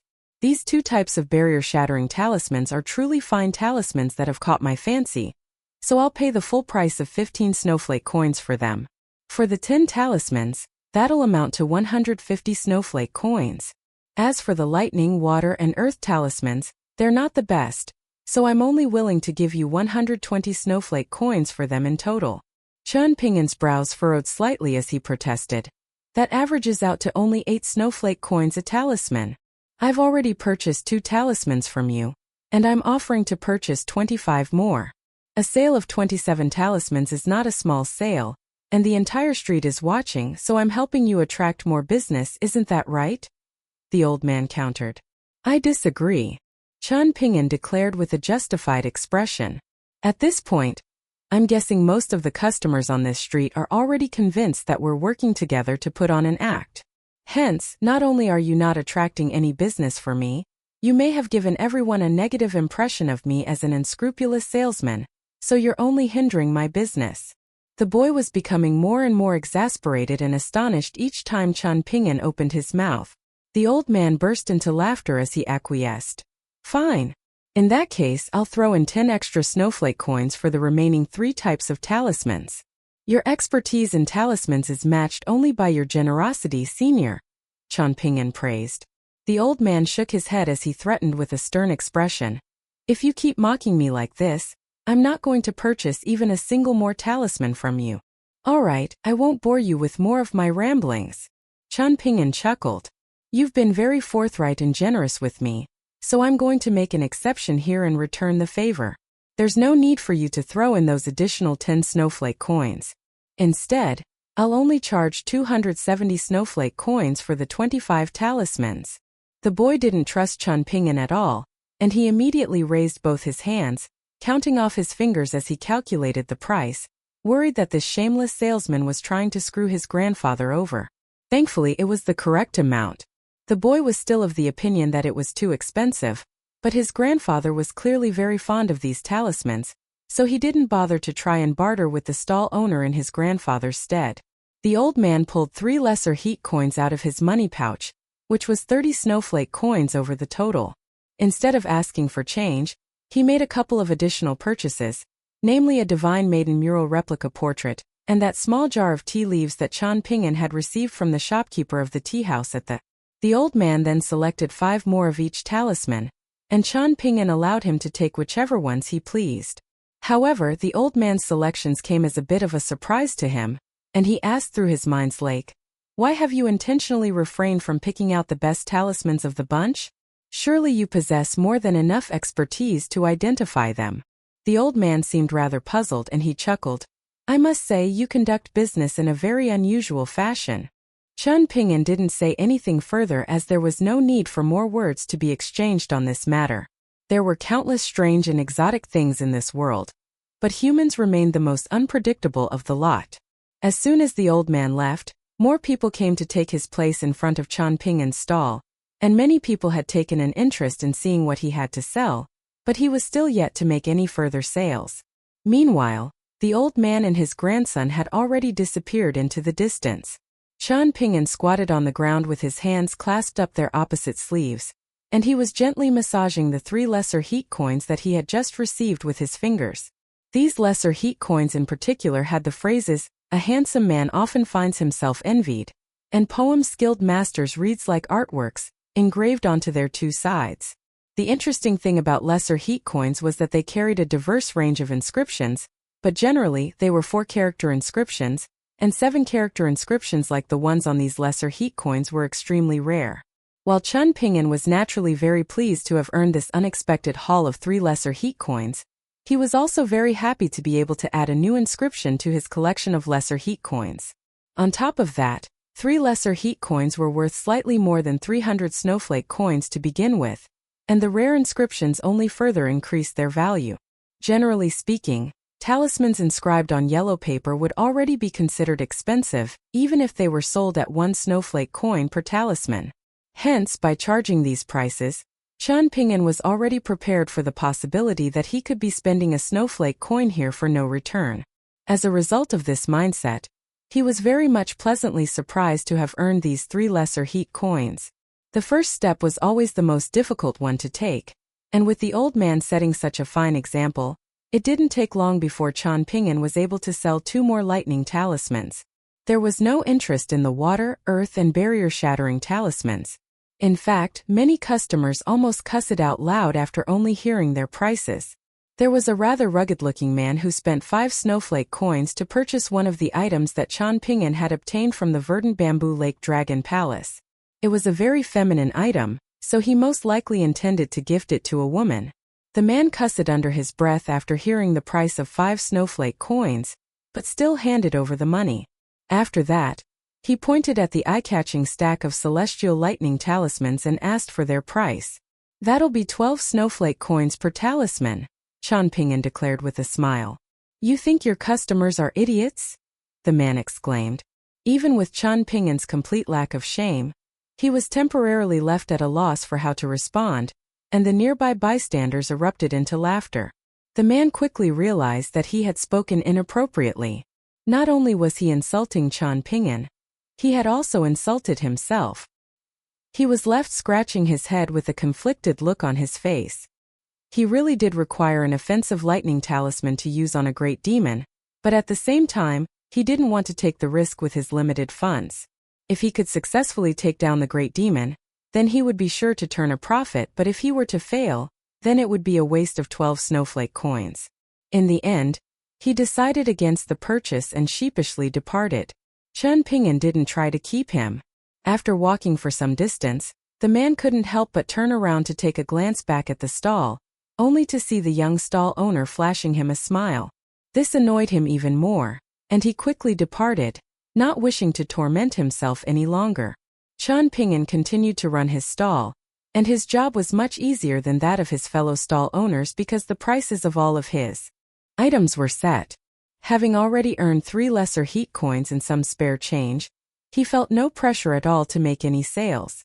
In any case, he had only been here for less than 2 hours, and there was still a lot of time until the ship was scheduled to depart. His original plan was to run his stall while simultaneously nurturing his fistin tent and cultivating his mind's lake, but for some reason, he was really enjoying this moment of peace to himself and decided not to work on his cultivation for now. Instead, he was carefully examining the people walking along the streets while his mind wandered far and wide, thinking of certain people and things. Given his close proximity to Cloudtop City, he thought of the recite atop cloud scripture. Strictly speaking, the first traveling salesman that Chen Ping'an had ever met in his life was Aoyang. They had met on Go Table Mountain, which Weibo had been the mountain lord of at the time. The only difference between Aoyang and a traditional traveling salesman was that he didn't take any money. At the time, Aoyang had been squatting on his haunches with the long wooden box laid out in front of him, and he was calling for people to pick out treasures that caught their eye. Zhu He and Zhu Lu had also been present. Lin Shuyi was the first to arrive on the scene, and he immediately chose the 5 lightning righteous technique. Li Huai was extremely cunning, and after deciding what he wanted, he began urging Lin Shuyi and Li Baoping to choose the auspicious talisman saber. As soon as Li Baoping picked up the saber, he immediately pounced on the painted puppet, while Zhu He picked out a book and a pill together with Zhu Lu. At the time, Chen Ping'an still didn't know just how significant that tiny pill called the Hero's Gall pill was to a pure martial artist. Even after traveling so far, he still hadn't seen another Hero's Gall pill or anything similar, and even the likes of Lu Tai and Qi Jinglong weren't aware that it was possible to refine the heroic spirit of the martial artists of the world into an actual physical pill. Chen Ping'an was the last to make his selection, and the choice had already been made for him at the time, given that the golden lotus flower seed was the only thing left in the wooden box. Someday, Chen Ping'an hoped that he could also replicate Aoyang and give out some of the fine items in his possession to worthy children. Not only would it not pain him in the slightest to part with those things, he would instead only be filled with excitement and anticipation to see what would become of those children. There were always some words and actions that would be passed down for generations in a subtle fashion, and they weren't tangible inheritances, but they were similar in nature. A group of 3 people was traveling at night, accompanied by the pleasant ambience of a flowing mountain stream nearby. One of the 3 was a tall and thin elderly Taoist priest dressed in a loose-fitting silken Taoist robe. The robe had a rather archaic style, and it was riddled with intricate embroidery. The old man carried a peachwood sword on his back and had a string of copper bells strung around his waist. Under the light of the moon, the old Taoist priest resembled some transcendent otherworldly immortal. He was accompanied by a handsome white-robed young man with a dagger in a golden sheath strapped hanging from his waist, and the trio was rounded out by a rather unkempt-looking man carrying some luggage on his back, seemingly a servant of the young man. All of a sudden, the trio stopped in their tracks. Even through the darkness of the night, they were able to make out a figure with their back facing them in the distance. The figure was seated on a stone cliff beside a flowing stream, and they seemed to have been reading something under the moonlight. The unkempt man took a glance at the bells strapped to the elderly Taoist priest's waist, and the trio was all quite relieved to see that they weren't chiming.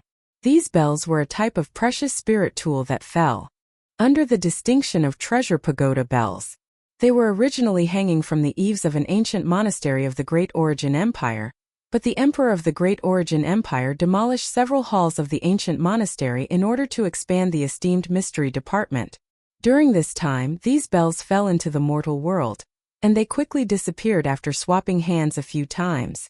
Their current owner inadvertently stumbled upon them on a skeleton in a cave deep in a mountain, and along with the bells, he also came upon the remains of a great python. He was able to sell those python remains for 200 snowflake coins, and he chose to keep the treasure pagoda bells. He had made this decision not because he was worried that the bells wouldn't be able to fetch a good price, but because he really wanted to keep them for himself. These bells had been personally recorded in the Soundless collection by the owner of the Heart's Voice House, Yu Yun, who had a collection of countless bells. These treasure pagoda bells had been assigned a rather low rank in the Soundless collection, but none of the bells that made it into the Soundless collection were ever short of buyers. With these bells, a cultivator would be able to travel without many types of talismans that would otherwise be necessities, such as barrier-shattering talisman, baleful observation talismans, and heart-soothe talismans.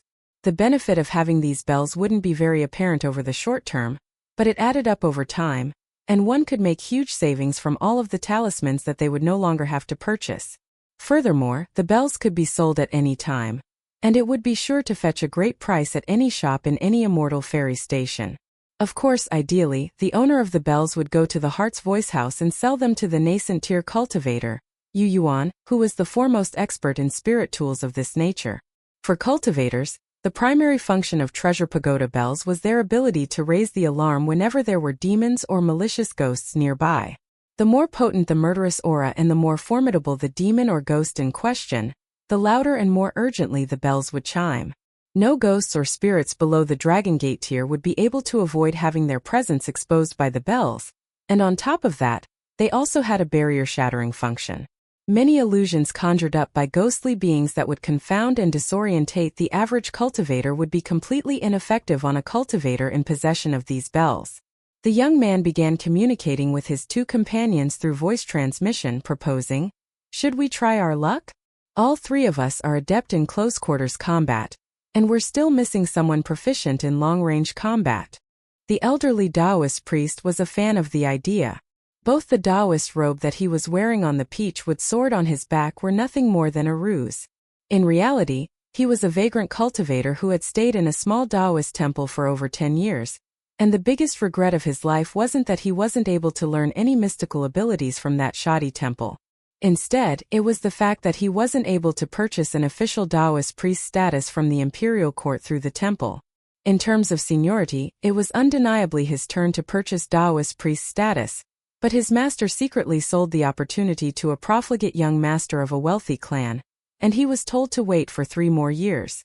This promise of 3 more years was repeated over and over again, but during the course of one of those 3-year waits, his master passed away and passed down the position of abbot to a junior brother of his that had come from a wealthy background, prompting him to leave the temple out of fury and indignation to become a vagrant cultivator. While he was at it, he stole the Taoist temple's most prized treasure, a secret scripture that had been carefully cherished by all of the past abbots, but none were able to glean a path to immortality from the scripture's contents. The unkempt man didn't think that this was a good idea. They had no idea what type of person the man up ahead was, and incorporating a complete stranger into their group was a surefire recipe for disaster in his eyes. The young man smiled as he said, "Let's just take things one step at a time and see how it goes. If it works out, then that would be ideal, but even if it doesn't, we don't stand to lose anything. Besides, even if he does try to turn on us, we'll have a 3-on-1 numbers advantage against him, and perhaps we'll even be able to deny him some of his share of the spoils." The old man stroked his beard as he nodded in agreement, and only then did the unkempt man agree to the idea. "Stay here for now, Taoist master son, Brother Huang. I'll go check him out," the young man volunteered with a smile, then strode forward on his own, while the black-robed man on the stone cliff remained still and seemingly unaware of the trio's presence. Only after the young man made his footsteps a bit more forceful to intentionally announce his presence did the black-robed man abruptly spring to his feet and turn around to glower at him with a wary expression. The young man stopped in his tracks as he smiled and said, "I am Qin Juwen, and I come from the Auspicious Blessings Nation.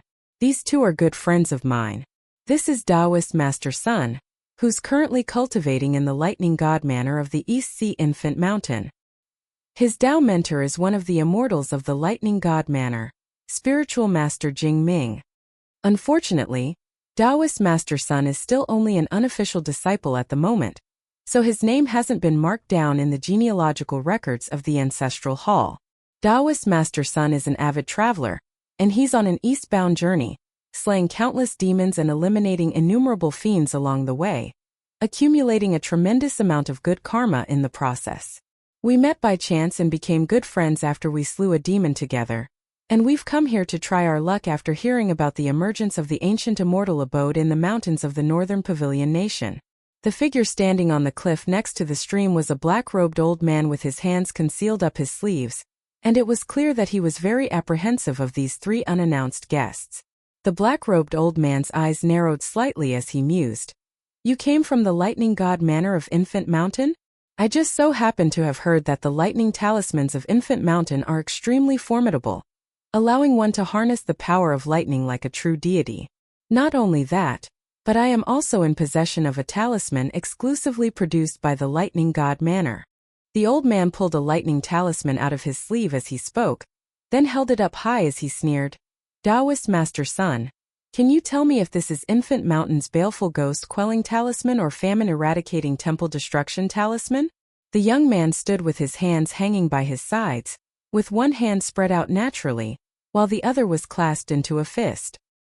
He was gesturing for his two companions to wait on his signal, and if he were to rest his hand onto the hilt of his saber, then that would be a signal for all three of them to pounce and put an end to the black-robed old man's life.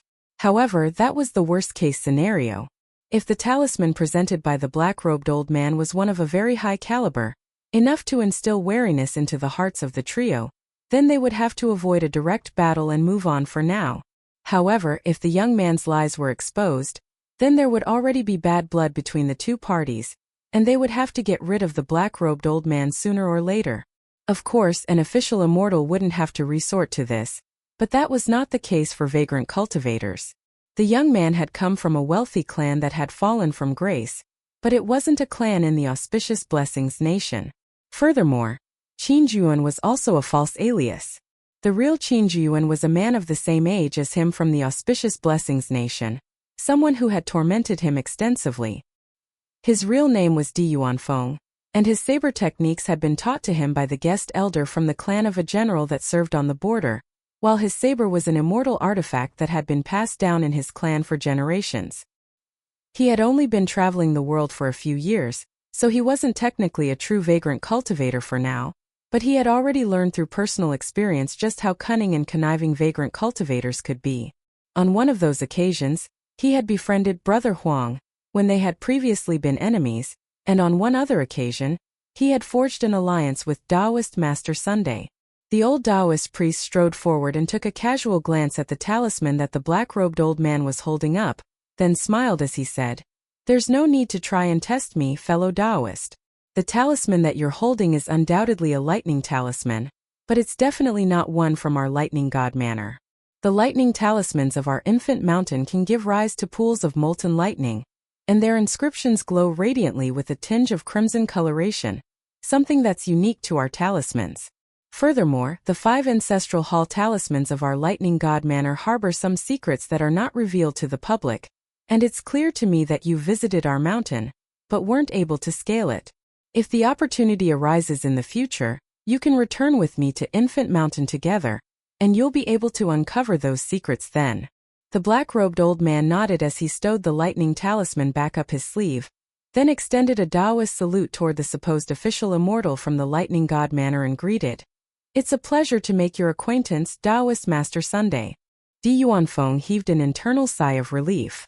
It seemed that each vagrant cultivator that he encountered was more slippery and cunning than the previous one. Of course, the elderly Taoist priest wasn't actually a Taoist priest of the Lightning God Manor. That was a powerful sect presided over by 2 nascent-tier patriarchs, and it was one of the top Taoist sects in the region where the great river ran into the sea. The old man naturally didn't have the honor and distinction of becoming one of the 5 spiritual masters of Infant Mountain.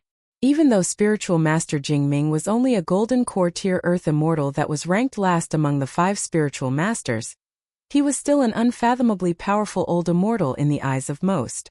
The reason why the old Taoist priest dared to use this false alias was because he had some understanding of the talismans of the Lightning God Manor. However, if the black-robed man had truly presented a talisman from the ancestral hall of the Lightning God Manor, then Taoist Master Sun would have been completely stumped. He had only heard rumors that the 5 most talismans of the Lightning God Manor were very unique in some way, but as for in what ways they were unique, he had no way of finding out. Thankfully, even if the black-robed man were to question him, he wouldn't have to provide any answers. After all, if he really were an official immortal of the Lightning God Manor, then there was no way he would casually reveal the secrets of his sect's ancestral hall to an outsider. Hence, Taoist Master Sun's response was both valid and reasonable, and if he didn't know any better, even Di Yuanfeng would have been convinced that the former was telling the truth. Right at his moment, the black-robed old man suddenly blurted out, "The divine general binds the mountain with his chains.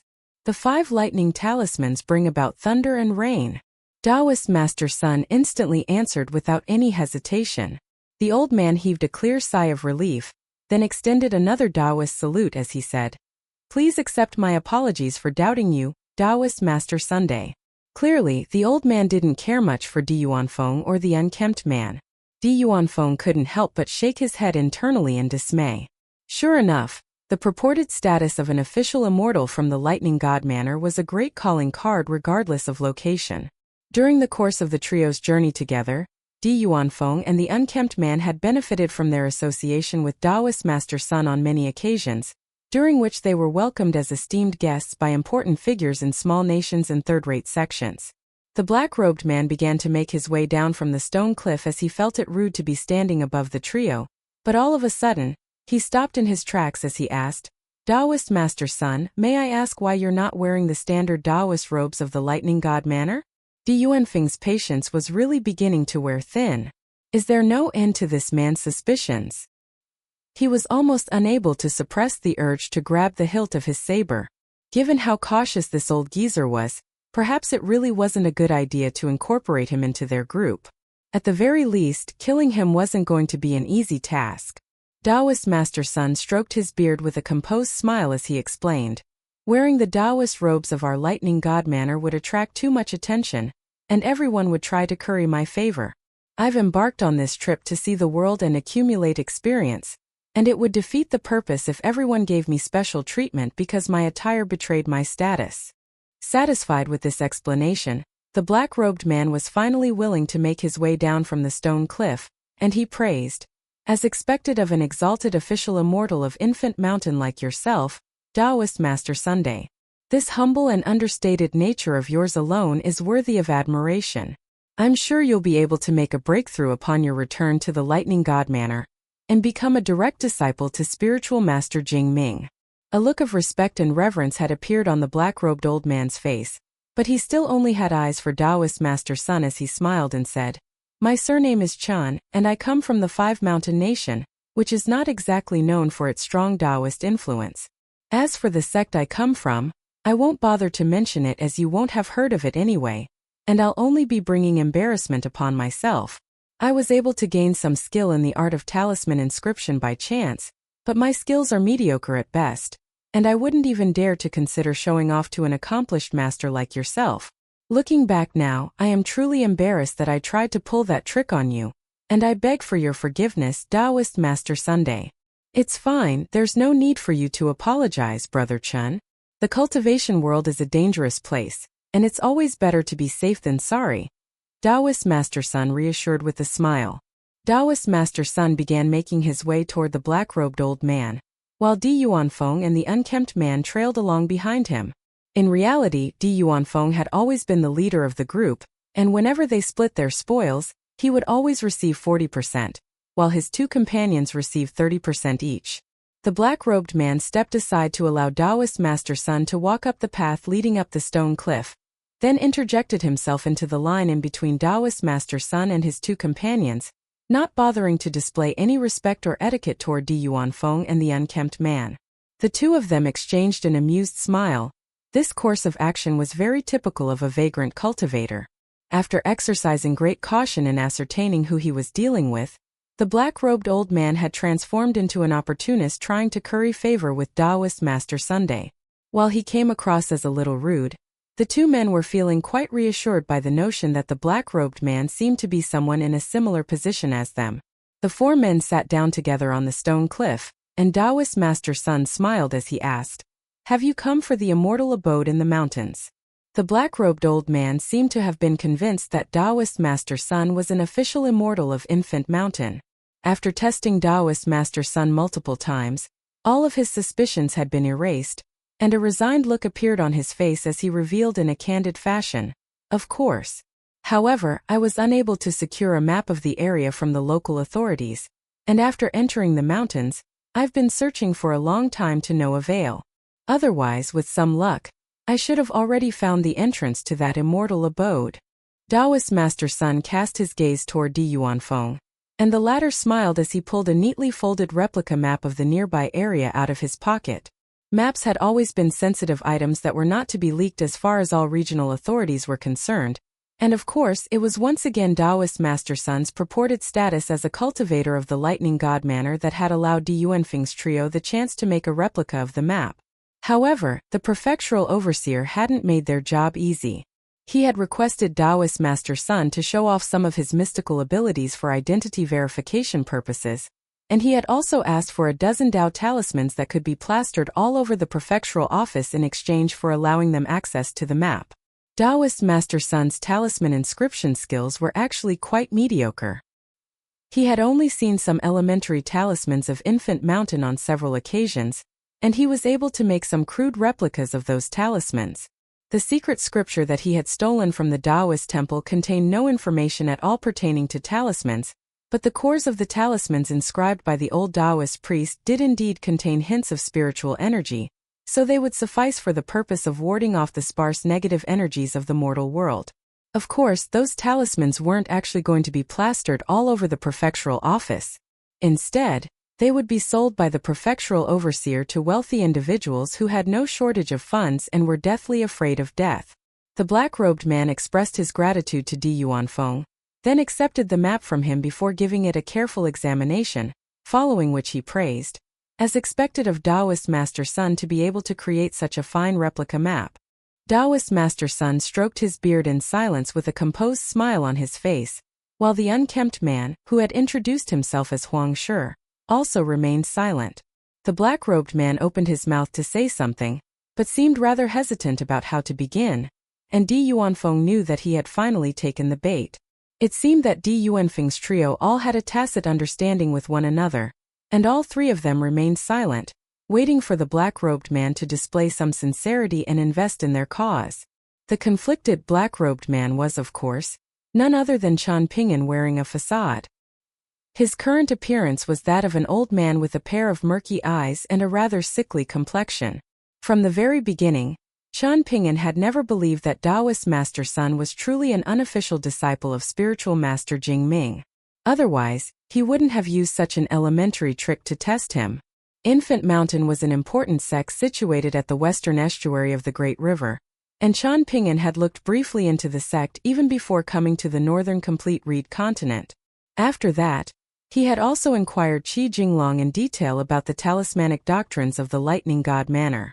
Even though Qi Jinglong was a disciple of the Great Emblem Sword sect, it was well known across the entire continent that he was an outstanding talisman master.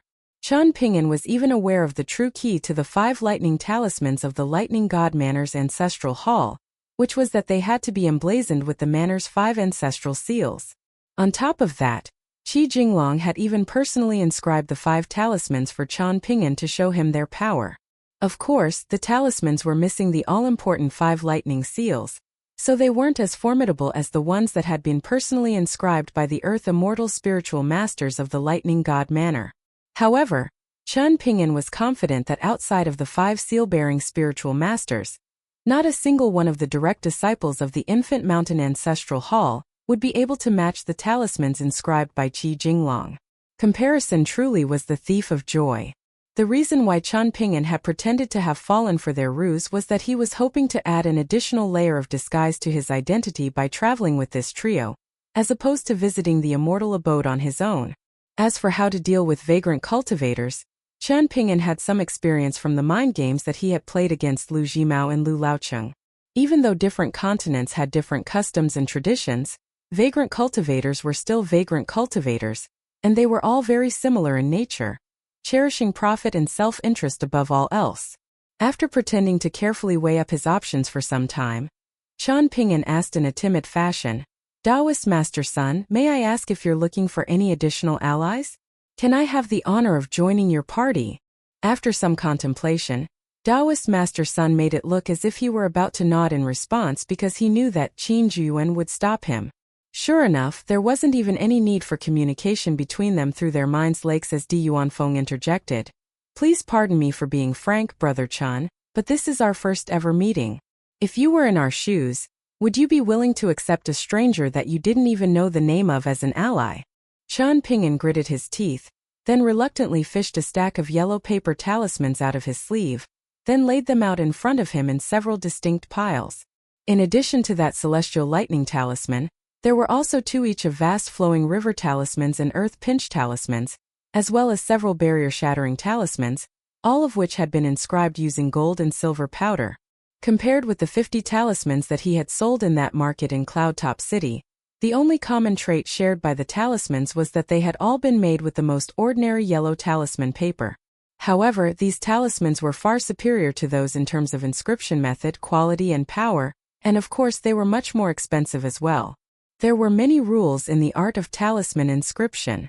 In terms of the ink alone, there were the commonplace cinnabar and gold and silver powder, as well as immortal sands, which was a massive rabbit hole in itself. Hence, expenditure was often very high for chi refiners of the talismanic branch, and the higher the quality of the materials used, the more expensive they were to produce. The only saving grace here was that talisman cultivators could immediately begin earning money as soon as they developed an elementary level of skill in their craft. However, cultivating as a talisman cultivator was an extremely stern test of one's aptitude, and it was often the case that the first few strokes made by a young child would be enough to indicate whether they had a future in this field. Of course, there were always exceptions to everything, and there were examples of late bloomers that went on to become highly proficient talisman masters, but they were often cultivators that had been abandoned by official immortal sects long ago. All of the talismans that Qian Ping'an had brought out were crafted from golden talisman paper ground down from golden ingots, and they were naturally more valuable and of a higher quality than normal cinnabar and silver powder talismans. Taoist Master Sun took a glance at the talismans, then turned his gaze back to the black-robed old man as he remained silent with a smile on his face. A sheepish smile appeared on Qian Ping'an's face, and only then did he pull the celestial lightning talisman inscribed using immortal sand from the Spring Dew Garden out of his sleeve. "Where did you get all these precious talismans from, Brother Qian?" Feng asked with a smile. "They look to be of quite a high quality, and if possible I'd like to purchase some for myself." A proud look appeared on Qian Ping'an's face as he said, "I may not be an official immortal, nor do I have a master in talisman inscription, but I do have some aptitude in the talismanic arts." Qian Ping'an's voice abruptly cut off here, and a sheepish look returned to his face as he continued, "Of course, compared with Taoist Master Sun, I may as well be nothing more than a clueless child playing with mud and twigs." Taoist Master Sun felt like it was about time to close the trap, and he said with an indifferent expression, "Don't underestimate yourself, Brother Qian. Truth be told, even though I've been cultivating on Infant Mountain for many years, I'm sure you're aware that the cultivators of our Lightning God Manor are split up into 2 general categories, one of which focuses on cultivating the 5 lightning righteous techniques, while the other specializes in talisman inscription. I fall into the former category, so if you really are a skilled talisman master, then I'd be willing to invite you to join our party. May I ask how formidable your best talismans are, Brother Qian?" Huang Shi asked. Qian Ping'an hesitated momentarily, then picked up a vast flowing river talisman before making a hand seal while pretending to chant an incantation. Moments later, he tossed the talisman into the stream, then began making a rapid string of hand seals, his hands transforming into a blurred flurry of action. The talisman disintegrated as soon as it entered the water, and light began radiating from its core like a series of glowing fishing lines. Feng's trio watched as Qian Ping'an let loose a quiet yell, and he made no further hand seals as he joined his index and middle fingers together before sweeping them horizontally through the air. A flood dragon formed entirely by water from the stream rose up into the air, then circled around the stone cliff once before returning to the stream at the exact spot where Chan Ping'an's joint fingers were pointing. The talisman was one of quite a high quality, so it still had a great deal of power left, as evidenced by the fact that most of the glowing strands of light in the water still remained. Furthermore, the old man appeared eager to show off his abilities to the trio as much as possible, and he still wasn't done yet. As he raised both arms into the air, numerous pillars of water erupted out of the stream before rapidly revolving around the stone cliff, filling the entire air with a watery mist and a biting chill. Feng asked Huang Shi through his mind's lake what the latter thought of Chan Ping'an's abilities, and the latter responded by condensing his voice into a line as martial artists would, replying, "He has some skill, I'll give him that, but his talisman is very limited in destructive power. He's putting on quite a show, but I could easily shatter these pillars of water with just a few punches." Having said that, he could still be a very useful ally for us. After all, we're missing a cultivator that's adept in long-range combat, and a talisman cultivator is also ideal for dispelling illusions and leading the way forward. As the power of the talisman subsided, the stream returned to its original tranquil state, and there were no longer glowing strands of light formed by spiritual energy from the talismanic core left within it. Chan Ping'an took a deep breath, and his complexion had become a little red from exertion. Taoist Master Sun also gave his input, communicating to his two companions through his mind's lake. At the very most, he's only an abode tier cultivator. Even if he's intentionally hiding some of his true power in order to lull us into a sense of complacency, I'm certain that he's definitely not at the Dragon Gate tier. Hence, we can regard him as an abode tier cultivator, or a sea observation tier cultivator who isn't adept at close-quarters combat. I think he's the perfect candidate to join our party. His powers will be useful to us, but at the same time he poses no threat to us. Having said that, judging from the lightning talisman he displayed earlier, it's safe to assume that he must have some trump cards hidden up his sleeve, so we should be on our guard. That black robe that he's wearing could be a Dao robe, Huang Shi suddenly speculated to his two companions. "There's no need to jump to premature conclusions," Feng said with a smile. "Let's continue to observe and only make conclusions when we have all the necessary information." Taoist Master Sun turned to Chan Ping'an then said, "If this trip goes smoothly, you can return with me to Infant Mountain, and I can try and induct you into our sect." Chan Ping'an was clearly very much taken aback by this generous offer. He was so moved that his lips were quivering slightly, and he was unable to speak. For a vagrant cultivator, the opportunity to join a sect like Infant Mountain, which had multiple nascent tier cultivators at its helm, was essentially like being given a second chance at life. After witnessing Chan Ping'an's reaction, Feng knew that they had him wrapped around their finger, and he smiled as he asked, "Brother Chan, would you be able to go into some detail about what these talismans do?" Chan Ping'an pointed at the talismans on the ground and described their functions to the trio one by one. He didn't say much about the barrier-shattering talismans, merely telling the trio that it was a type of bridge-crossing talisman that he had learned by chance.